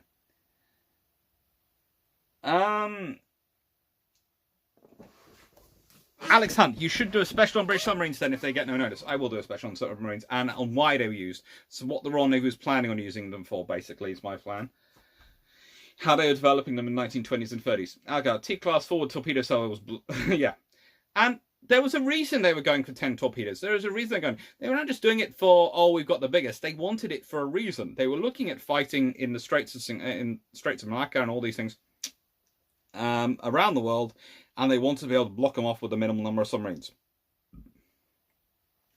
Daniel Freeman, read the city town names for the Type 26 to avoid cancellation. Do you think the RN is saving counties? I know they're sort of used for Duke class still in service. I have a feeling the counties are being saved for something else. I'm not sure if it might be the Type 31s, but I doubt it. Stephen Cross, I like the look of the Udalai and Sovereign classes. They were handsome. That they were. I always liked the submarines because they had these. They just look powerful. They're sitting there. It's like they're carrying their missile. They're these sort of people walking forward with these huge, great, big missiles under each arm and just going, "Yeah, you're gonna take me on. You're gonna take me on. Look at what I'm packing here. Look at what I'm packing." It just works.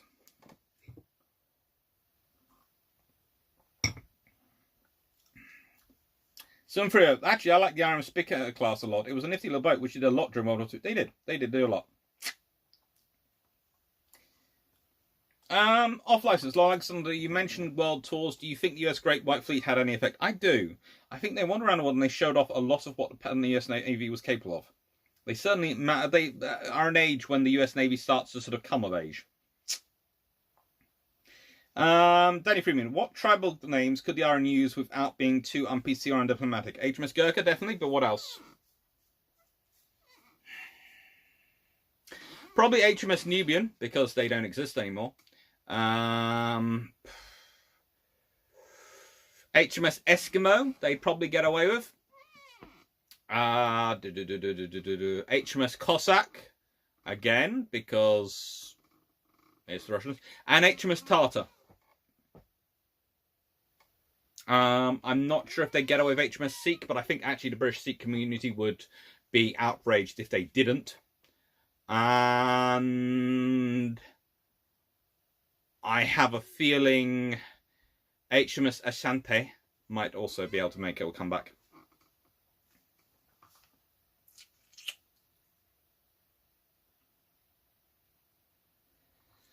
Raphael 1981, what makes sub-reactors so difficult? Okay, well look, sub-reactors tend to be designed to work under the ocean, so they have a lot of water and easily accessible and all sorts of things that they can use as coolant.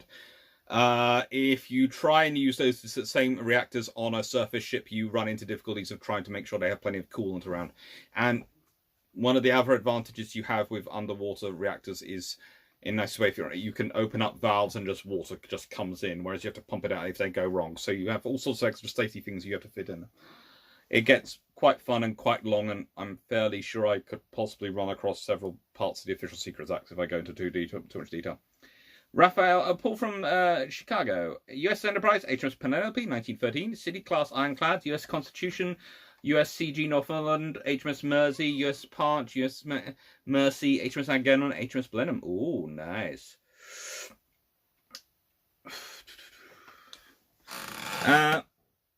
Man, 16 by 16 guns after one sound like a waste of good, expensive hull in so many ways. But as I said earlier, they were pre-World War I.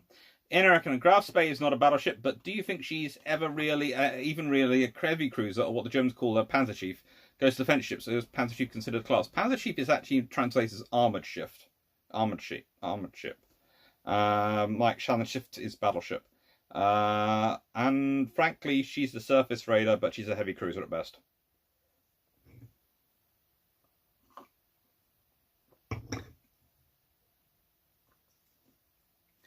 Inapi, no, not Eskimo. I know they call themselves the Inuit, but I think, in the nicest way, HMS Eskimo has a history in the Royal Navy of having lost 3 bows in World War II, okay? I think for a ship with that prestigious name, I think for that history, it might actually survive. It might get through.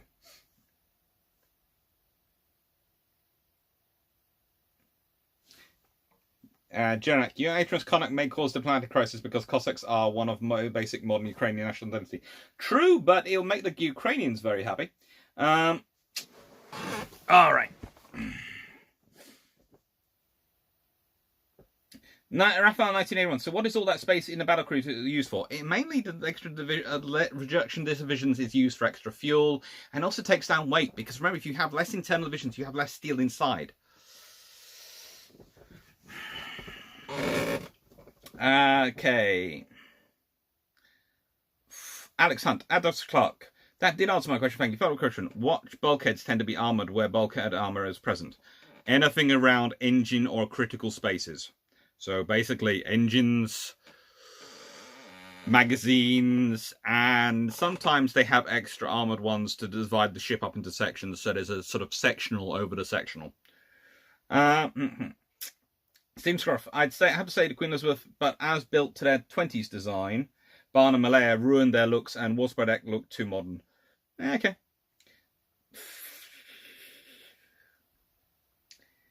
Tiberius Claudius Longus. Leanders were modified Type 12 after Whitby's and Rothsay's, often listed as improved Type 12. Yep, they were. And the original Type 12s weren't sort of that brilliant. Steam Cross, praise be of the Seaper. Inapi, HMS Caledonia, 807 class, HMS Nard class, the Sleepings one, HMS Hotspur, French Formidable, 1879, Italia, 1885, HMS Victoria, Redoubtable. Oh, this is getting some good stuff. 99 Andrix, Zumwalts always look like they don't float very well. Actually, the tumble-down design of the Zumwalts means they float incredibly well. You know, you can have them in very, very heavy water and they feel very, very smooth. So it's actually the reverse of that. Off license, Alexander, would you paint the River Type 2 in white to demonstrate presence as a sloop cruiser combat? Yes, I would. In fact, honestly, I think the Type 31s, if they're forward deployed to the Far East, should be painted white. But I doubt anyone would actually do that for me. Carl Harmon, top 5 ships for the RNF. I've done that one. I would do it again, but I'm sort of trying to not disappear off everyone else.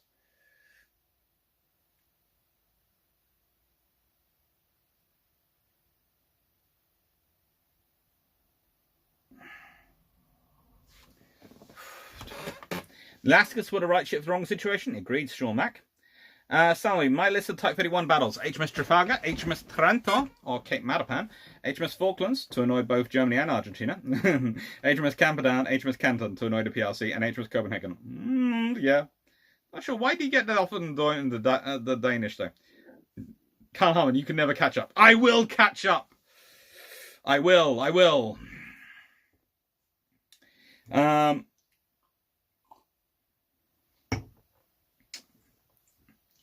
Bound home, to make top 10 ships is a bloody nut. Yeah, it is.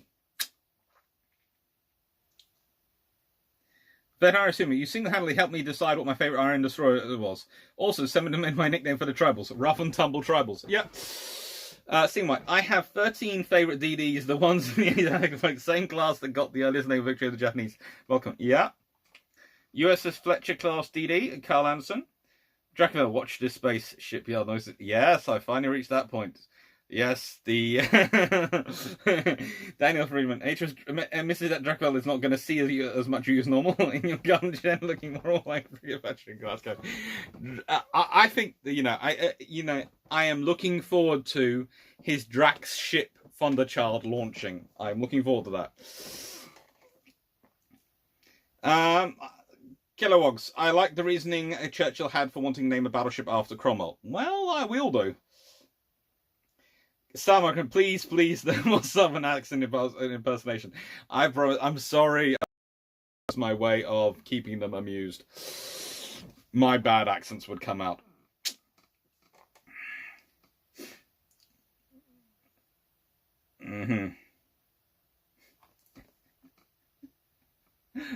Shelmack, the best argument about democracy is a 5-minute conversation with the average voter. Yeah. Possibly. But they're always usually fairly good as well. Off license at Dr. Clark, HMS Black Joke, another RN troll. There have been so many RN trolls in history. The RN do like trolling things. 1999 Duke. The Royal Navy anti-slave patrols moved to the Gulf and Red Seas Indian Ocean after 1865. Yeah, they did. But they'd already had a presence in those oceans anyway prior to then. They just managed to sort of reinforce them. Cumberland Sausage, the West African Squadron, most underappreciated iron formation for people today. Yep, definitely. Cumberland Sausage, weren't the British building up a force in Canada for the event of intervention? The British were building up a force in Canada during the American Civil War, literally because there were quite a large number of American politicians who thought that the best way to stop the Civil War would be to invade Canada and unite the country against a foreign enemy. And the British were actually worried about them because they actually seemed to have the ear of some people, and some people seem to actually consider it.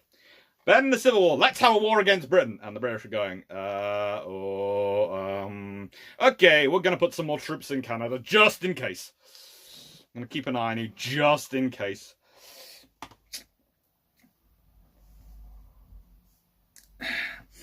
Teslang, I don't think the RN subs get enough love, such as the T-Class. Actually, Tom did some interesting things after World War II. They did some interesting things during World War II, let alone after it. They did interesting things full stop.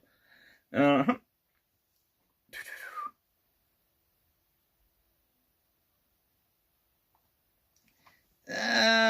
don't think the amateurs look that great. Myself, I'm sorry. I just the pagoda structure is just too much fussy, too fussy. The pagoda structure just gets too fussy for me. It's just no. I'm sorry. I think they're very impressive engineering ships, but they are far too fussy. Steam Cross at Dr. Clark. For me, Queen Elizabeth 1915, 2 county class cruisers 1930, Scharnhorst class, Tiger class 1914, Ark Royal 40, Sovereign Seas, and HMS Warrior. Ooh, good choices. Interesting. Carl Harmon, dear God, he's 30 minutes behind. I think I'm now only 20 minutes behind. I'm catching up. I have made up 10 minutes.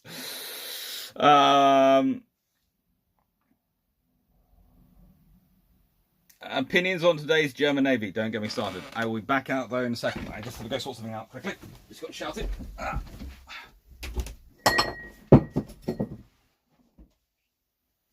Try not to knock the glass over.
Sorry, just quickly sorting something out.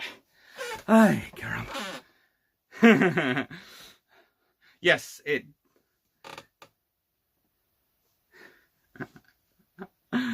Yeah, and there is, you know, hey-ho, there is timing.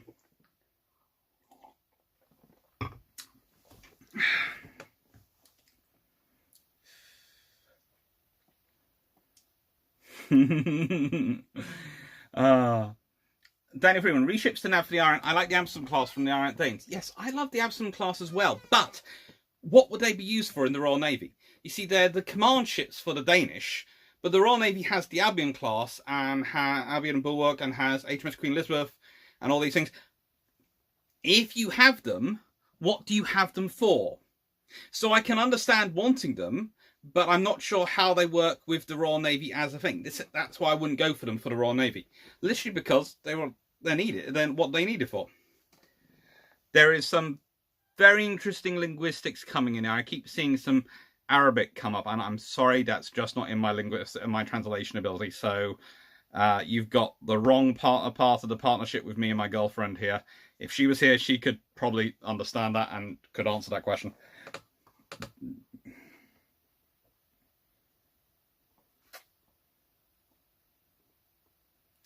Right, and Peter Exley, I have started the timer. If he gets here, I will stop it. I'm here. Opinion on modern Japanese maritime self-defense force Aegis type destroyers.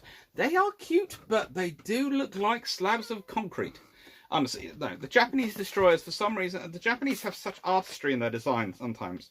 And some of their modern destroyers do look like, oh god, like someone's literally gone, I'm going to just do straight lines.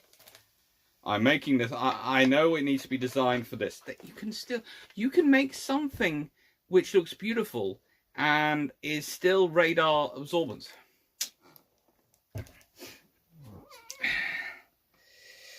All right then.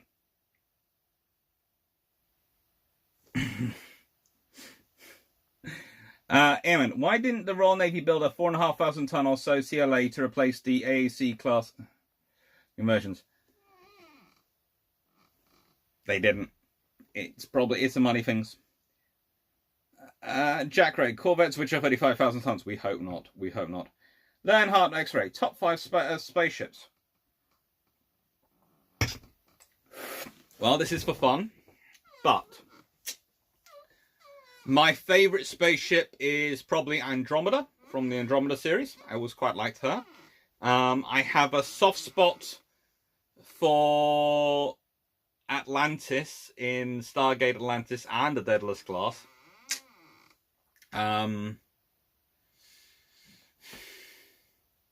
It's going to sound terrible. I'm not really an Enterprise fan, but I do love the Defiant. I think the Enterprise it's always far more the crews than the ships. The Defiant, though, I always feel in DS9 is really, it's about the ship. So that's why the Defiant would get in there.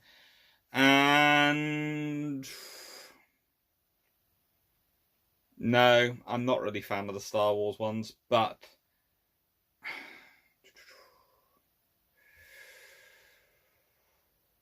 probably from Farscape, I'd like a Moya. Yeah, she's a cool ship. So Moya would be my number 5. Right then.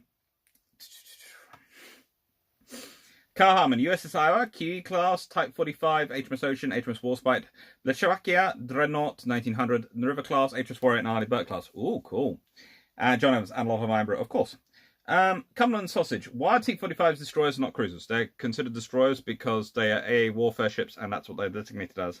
Also, they do not have necessarily the enhanced diplomatic and command facilities, although they do have fairly good facilities for these, that a cruiser would normally have in them, and so therefore do not accord the status of cruisers. Also, they do not have the land attack facilities, i.e. the Mark 41 VLS they would need to have been fitted with, just not for to be able to do it.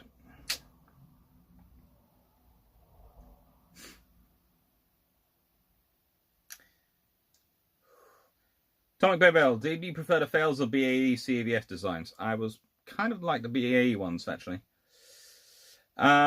Dr Sausage. That's just dumb that it's... I think you're referring to off-license. Technically, T-45s are cruisers, a common sausage. Using the term cruiser is synonymous with Empire. Yep, well, that's what we have the fun of. Ah.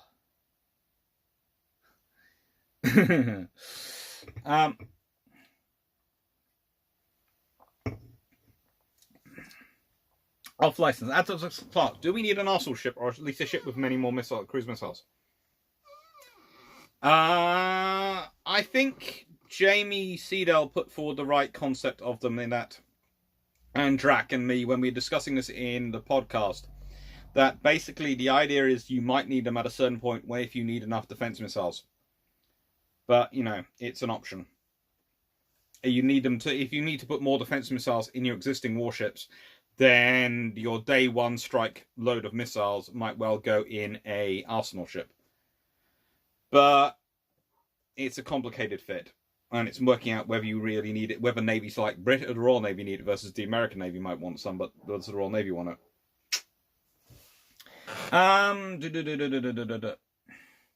99 my top 10 ships: Warsprite, Victorious, ooh, Belfast, Hermes, HMS Yarra, always good, hands up for the Yarra, Majestic, Repulse, Amethyst, 1943, Victory, Warrior, and a special mention for HMS Plymouth, 1961. Yes, Plymouth should be mentioned, and Plymouth needs to be looked after. She can't be allowed any more damage to happen to her. She needs to be, someone needs to actually convert her into a proper museum ship. Daniel Freeman, off license. After listening to the first build platform, I think cruise missile arsenal ship would be an SSGN, while one for AAW is trickier. It's all too tempting to add helicopter, then it's a Type 45. Yeah, pretty much.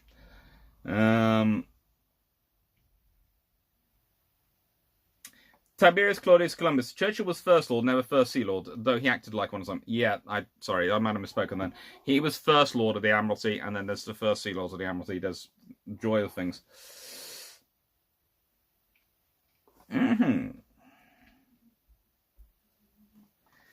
Perry Roden, Marco Polo and Sol are actually sharing their spot for my tiny list. I can see why. Sunfisher, given you speak passionate about diplomatic roll around, do you think they could make a bigger impression if they reverted a bit more of an interesting paint scheme? Anything but grey. Yeah, I think white could be quite cool if they're doing the presence missions.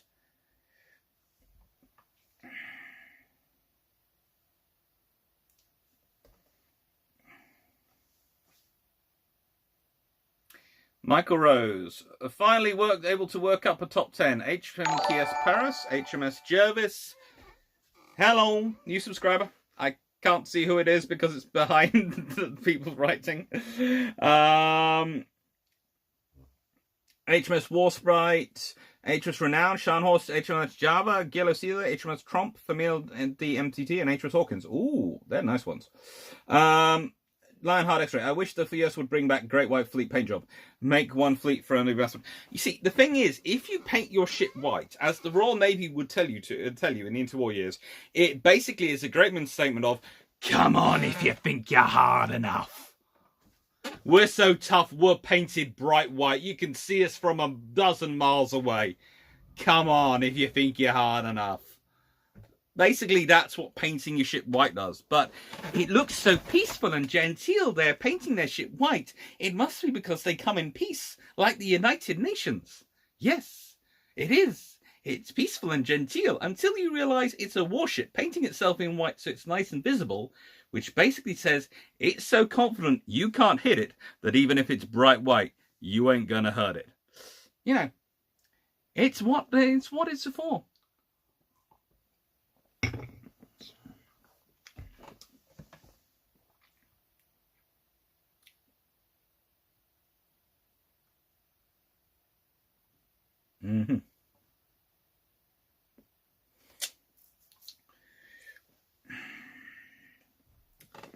Now got into discussion of Panzer ship. Oh, Jeff Beeler's top 5 science fiction ships: Galactica, Serenity, Jupiter, Enterprise, and Nostromo.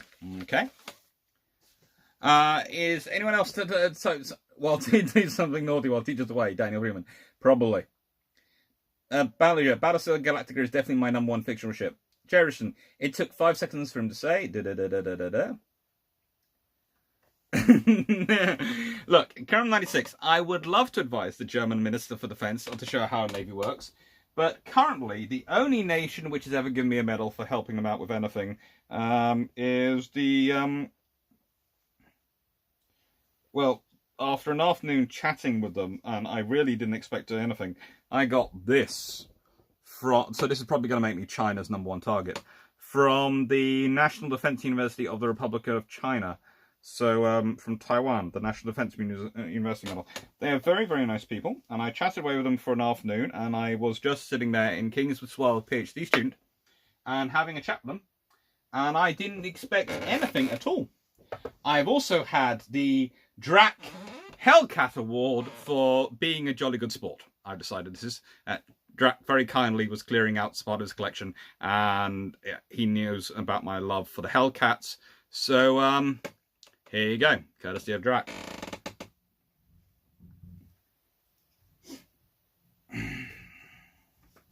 Right then.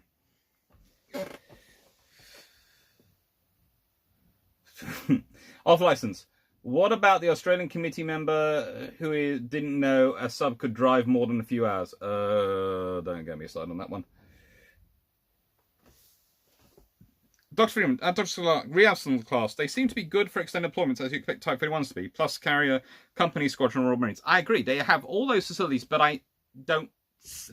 You see, the thing is, the Royal Navy has other ships which fit in those roles, but they could be good, I suppose, if you're doing long-range deployments, possibly.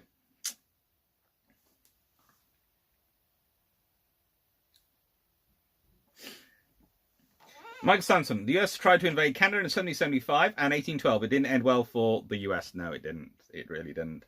Basically, invading Canada is like, for the US, is like France and Italy and Germany invading Switzerland. They're this country which they should be able to run over, but every time they do, they get...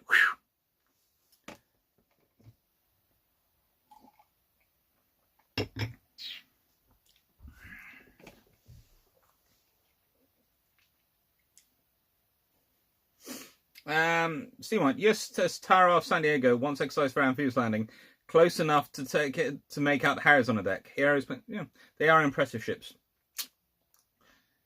Oh my god, off license. Oh my god, what about the Enterprise E and Defiant? The Defiant Pathfinder class is the... Look, the Defiants are cool. I'm not sure about the Enterprise E either. Jefferson, Star Wars, Venator, and X-Wing. Ooh. Yeah, tempting, but no. Danny Freeman, sci-fi ships. Looking at warships, so I can exclude Serenity, Red Dwarf, or any love for the Babylon 5 ships. Not really in my world. Oh, the clap for carers is going on. So, there you go. It's 8 o'clock. At 99 Andrew, so sadly the Gallant HMS Plymouth was scrapped after the ship preservation group that had her went bust.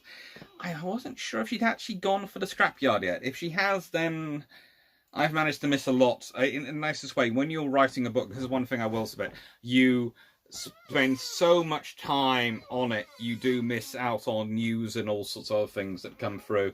Sometimes people tell me things and I'm going, oh, that's happened? Oh, sorry, I've been stuck in 1940. For the last week. Paja, I was saying, come on if you think you're hard enough. That's the white. That's what you look like when you're painted white. Although what you heard and what I said might be two different things.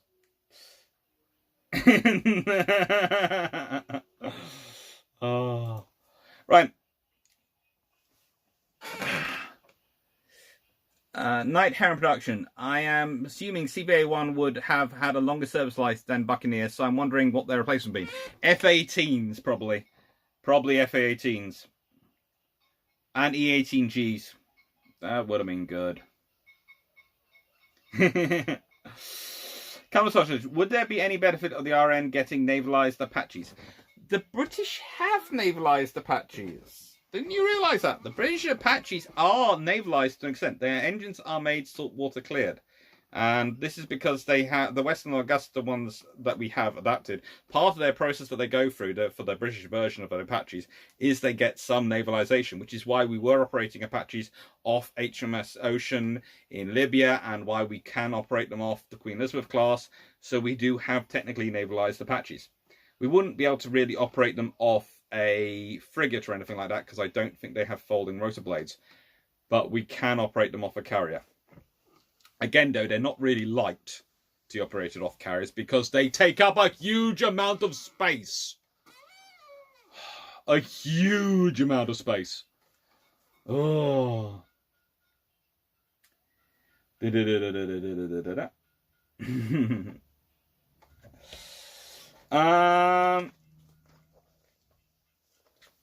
Free Hong Kong. They seem to be okay with their performance in Libya. Yes, but basically they have navalized.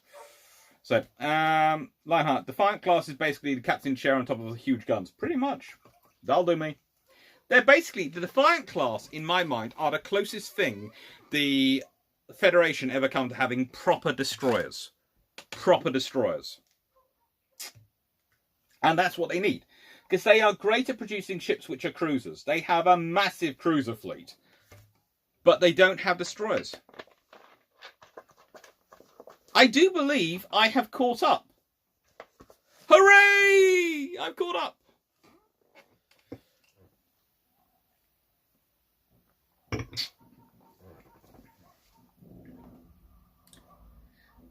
$19.99 Duke at Cumberland Sausage. Just as they operated from HMS Ocean when the British government realised they still need to carry it. Yeah.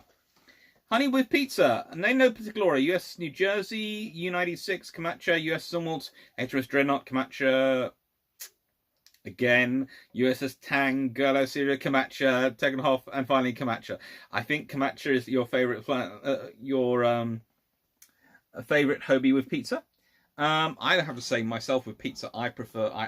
There was a very nice pizza shop in Newcastle called Punk Pizza, and they did me a pizza which had haggis and pepperoni on, and it was lovely. I had it as a bit of a dare. And it was really nice. Haggis on a pizza. I never thought it would be good, but it was good. Nighthand Production. Would CVA-1 have insured some new British carrier-built aircraft, or is it as more likely we just switch to US-built aircraft? Honestly, it depends how many are built. If you end up building 3 CVA-1s, then you might have a domestic carrier production. You might have had a joint production of aircraft with the French for their carriers, or we'd have gone in with the F-18 program. Those are the 3 options. Probably the F-18 program, and probably you'd have seen a joint sort of British-American Super Hornet production.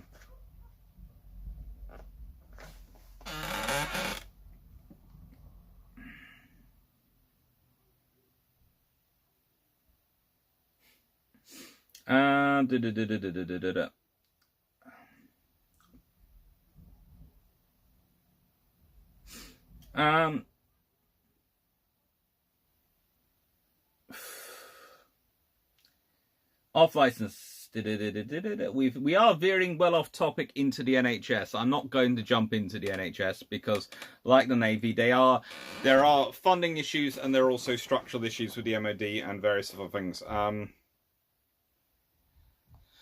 I think part of the problem with all these issues is that reform is often too often a cover for cost cutting rather than actual reform. I think in the nicest way, reform has become code in most democracies for cutting. And what actually you do need to actually do some proper reform and do some proper organisation. One of the interesting things I've been looking at is the performance of the various healthcare systems are dealing with what's been coming up and what's happening versus the NHS. The NHS has done very well. Some services have done better, some haven't done as well. And I think we need to enter a system where we can learn from where people do better, especially in defences. I really like how well the British are doing with forward deployment. But I think we need to put, i.e. the ship based in Bahrain, HMS Montrose. But I think we need to start thinking more about how we're going to do this and how we're going to keep it going in the future and how we're going to accelerate this. So We need to work on these things, and we need to think about them, and that means we need to be prepared to spend money when you want to spend money. Right.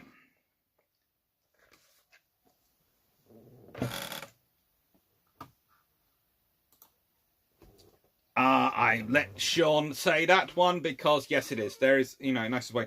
There is not one size fits all for any of these systems, and it's like that for defense. It's like that for things. If you consider, one of the first things I started out, and I've often said this, is sometimes ships could be very good for the Royal Navy, but would be terrible for the US Navy. And ships could be great for the US Navy and terrible for the Royal Navy because they want different things out of them. It's the same with healthcare systems. It's the same with how you're on defense procurement. It's the same with everything. It's what you want out of them. And I'm not going to, Daniel Freeman, I'm not going to forget the MCVs in the Gulf too. They have been the trailblazers for what is now the program with the frigates out there. So the MCMVs were how we started it. So don't think that we suddenly launched into having a frigate based in Bahrain and we're suddenly very good at it. What we've done is we've got all these things we've built up, and it takes time. Grace tells you, since we've caught up, what's the RN equivalent to the LCS in terms of capabilities? We are, in terms of mission, we are looking at basically, then you've got the MCMVs, you've got the River class, and you've got the Type 31s are basically what the British are building, or the Type 23 general purposes are the ones that are equivalent to the LCS in terms of their mission role. Tiberius Glorious Clones, the type that really did need replacement were the Gannets for CVA-1, according to Winkle Brown. They were planning to operate a squadron of RF Harriers in war. Yeah, they were. The Gannets did need replacing, and they could have done so much with them. It's the interesting thing is the amount of times I'm told that the Sea King AEW comes from nowhere, literally goes 0 to 100 in days. It doesn't. There have been plans, considerations, and ideas for it around for a few years, but there hadn't been the funding for it. What happens is, Falklands War happens, and suddenly there's funding. Right, now, any more questions? Because as I've caught up, I'm quite happy to carry on the questions. I will be going though in about another 20 odd minutes, because then I have to set up for this evening's watching myself in Mysteries of the Deep and a new episode, see what I'm in there. Alright. Having cancelled CVA-1, we, the UK, should have made a solid decision to keep the three large carriers we had and spend our money updating Eagle, Ark Royal, and Cape Victorious. Not really. Those ships were all coming to the end of life. You know, you're dealing with ships which have been used hard for 20 to 30 years. It's not going to work. You can't keep a ship going indefinitely. There is so much the damage salt water does is tremendous.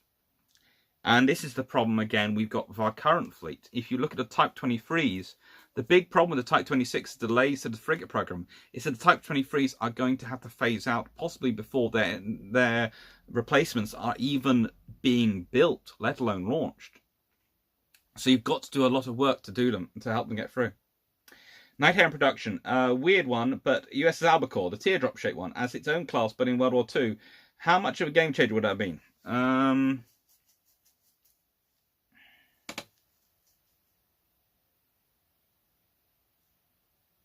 One ship is never going to be a massive game changer, but if you can use it properly, it can have a big impact. But I think, honestly, they would have had more successful with it.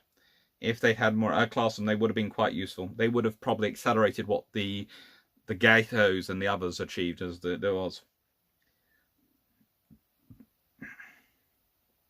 1999 Duke, the Royal Navy in the Falklands War would have given their IT for a half dozen gunners so they could launch. Yes, or Sea King AAWs. Any AAWs for now. Off-license dinner for Alexander?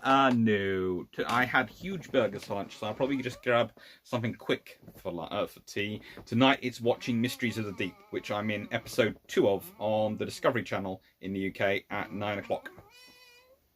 And I find it funny because I've been told I'm in pretty much every single episode, and I'm not sure I might be in every single story as well as every single episode, because they were quite surprised when talking to me that I had they're sort of going, but you're just a naval historian. And I did this. So I've been listed as a naval historian, maritime historian, and all sorts of things, because they found out I had quite a good general knowledge. Because, as you've all realised, I'm a massive geek. I love naval and maritime history. So I've picked up bits from everywhere. So sometimes they just randomly talking to me to producers about something, and I go this, and I go, can you do that again? Just do it on camera. And so I would do on camera, and then it got used.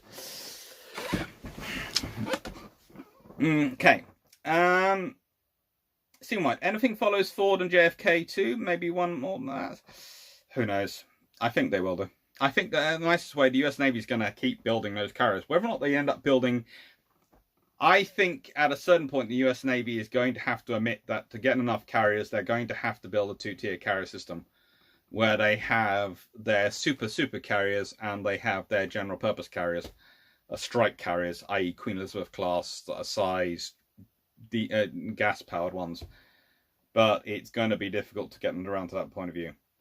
Oliver Pike, do you think a River Batch 3 class with 2 to 3 76mm guns would be a viable option for anti-gunboat swarm and shore bombardment? No, I'd go with probably a 57mm, 2 30mm with the Martlet missiles and close-in weapon system Phalanx on the rear, and UAV helicopter, UAV hangar sternwards, and yeah, that would work. That would work. Maybe a UAV and a USV launching facility, so that she could have little boats in the water as well, so that she could do some things like that. That'd be quite useful. I think 76mm is just going a bit much for what you need to take out most of the swarms. But again, you can't obsess too much over swarms, but it could work. I think the Type 31s are probably going to be our anti-swarm ships with their 57mm, 240mm, and all the other stuff they're carrying. They're going to be thing. Off license, Mysteries of the Deep. That's a program on the Discovery Channel in the UK and the US, and it's a whole television series that I'm in all sorts of places. You'll see me wearing a red shirt and my lucky tie.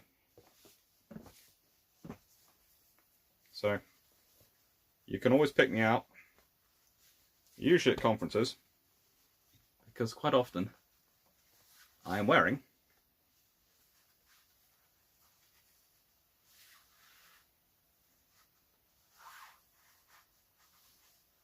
this tie.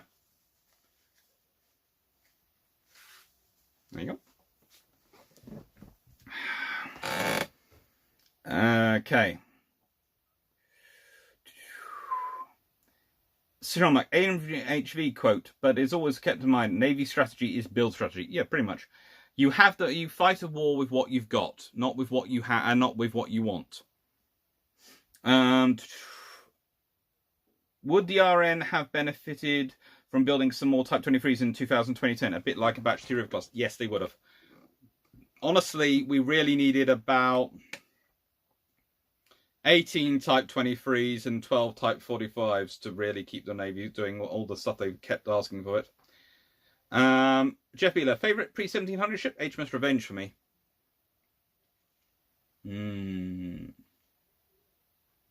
I like Howard's flagship at the Armada, but I cannot remember her name for the life of me at the moment. Svog. In one of your videos, you said the Iron Destroyer line goes tribal, daring, act, but the Type 42 was different. Were always plans for something like them.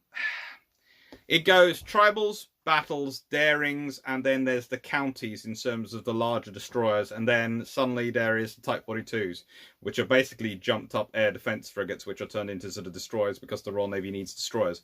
But the counties are really the proper destroyers that the British had at that time.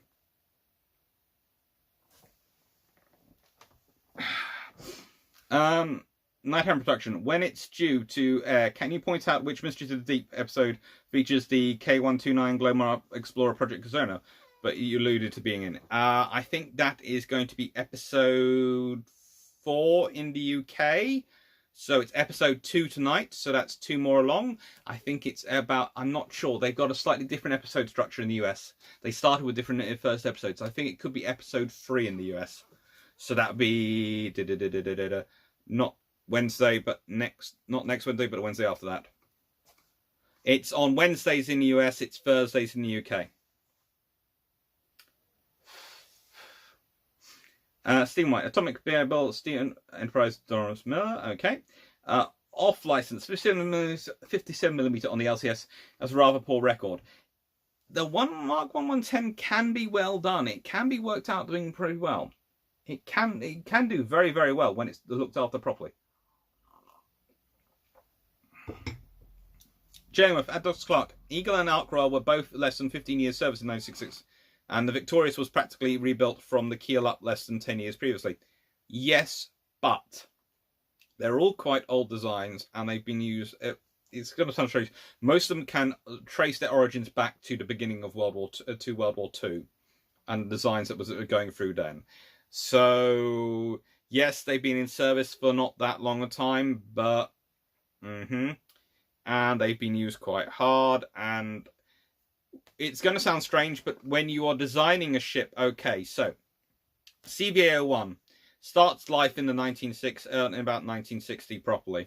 And by 1966, you're expecting orders to start being made so it can start cycling through. So you can replace Victorious first, then Ark Royal, and then Eagle. Okay, so it's going to go Queen Elizabeth, Ark Royal to replace Ark Royal, and then Prince of Wales to replace Eagle. That was the sort of the plan they were looking at. And you're talking about one of these ships being turned out every 6 years. And it would have been taken about another 4 years to get in. So it'd been 1970 before the first one was entered service, 1976, 1982. That's what you're sort of looking at. And it's a big process, okay?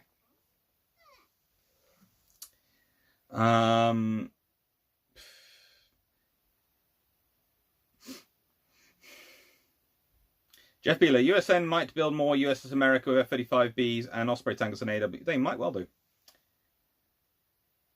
Daniel Freeman, at Dr. Clark, can we please call the 57mm in our service a 6-pounder? I think we should call it a 6-pounder. I really do. It's either that or we've got to start calling it 2.5-incher. Definitely. It's got to be one or the other. Lionheart, HMS Rodney, I-400 Dallas, SN-700 US Cavalier, ooh, Mikasa, USS Alaska, HMS Warspite, USS Olympus, USS Texas, and USS Yorktown. Ooh.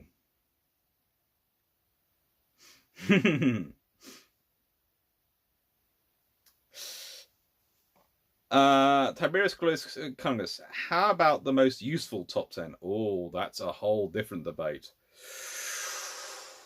Tempting though, tempting. We might get into that. Hobby with Pizza, which historical ship would you want to serve on, given that you know it's about to go into battle?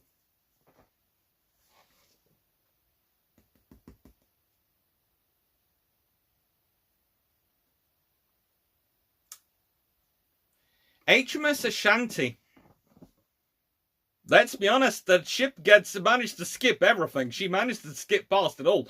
The blessing, whatever happened to her when the priests of the Asante tribe blessed her, meant that that ship was pretty much untouchable. That or HMS New Zealand. One of them, they seem to just magically repel shells. I don't know how, but they do. So it would be one of those would be what I'd be on.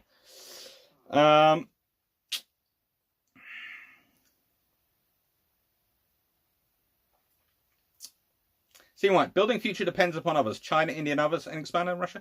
Lots of nations are expanding, and I think others are going to have to be forced to expand. That's the thing. Kiram 96. What would the Germans have done if they captured Rickloo? Probably had to do a lot of work to get it working. Especially to what they'd wanted to work in. But it was a better design than any of their ships in some respects. Generally, perhaps it would be an idea to send the defense minister to the front next time to see how wrong they really are.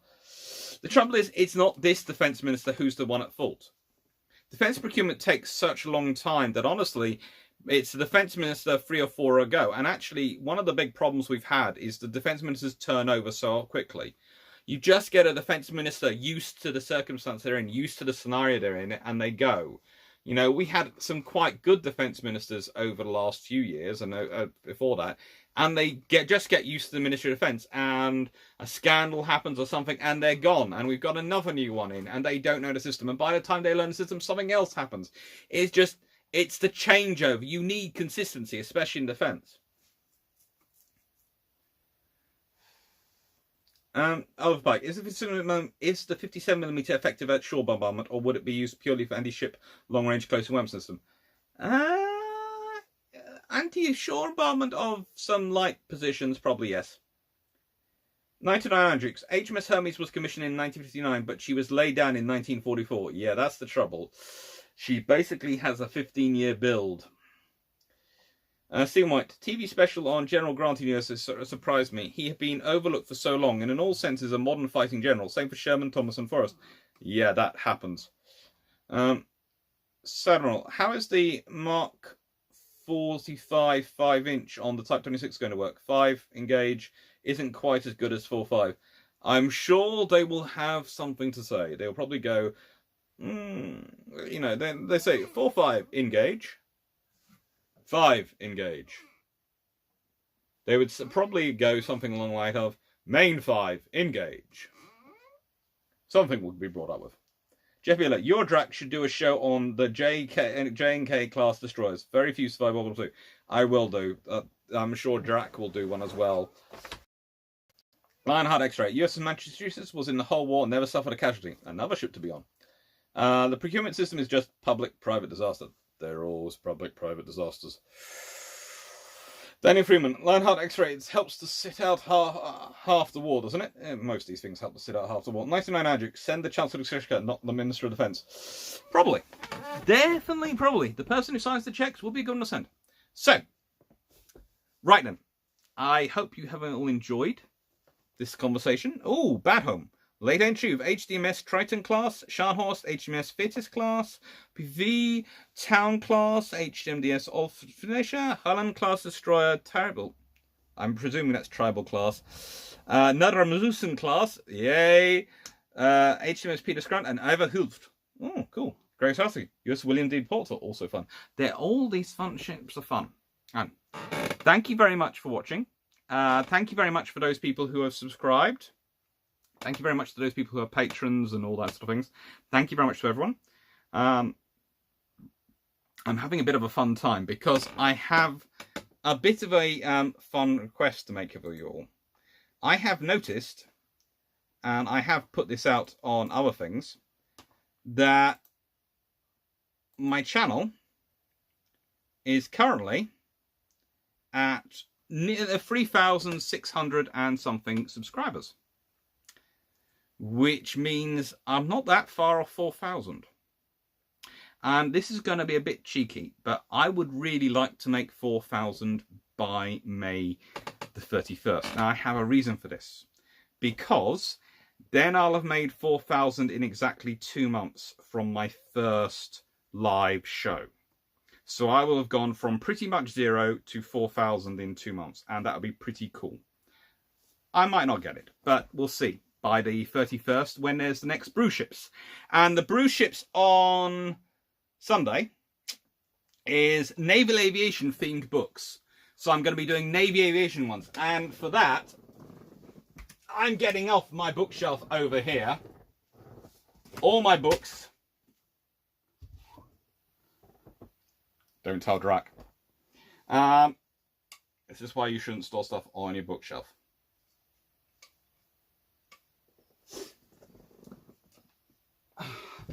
All the books like this. So, this is the United States Navy aircraft since 1911. And it is, I've managed to collect a full set of books like this, which have all these things in. So, this is what I'm going to be talking about on Sunday. And as I said, so please look forward to that. Thank you very much for watching this evening. Hellcat is now flying again. And thank you, everyone. Right, take care, and Ooh. Right, and also, again, as always, thank you to people who are pre-ordering my book. Thank you to the people who have subscribed. Thank you to people who are patrons. Thank you to people who have just been watching this evening. Thank you very much, and take care. And by the way, for those books, I have got Fairy, Supermarine, Hawker, Blackburn, all sorts of them. I've got pretty much everyone going. Danny Freeman, Hellcat doesn't need the unicorn. Thankfully, she is back and is safe. She's fine now. But she's going to be put somewhere better. Bandham, Henderson to you too. Take care everyone, and chat soon. Bye.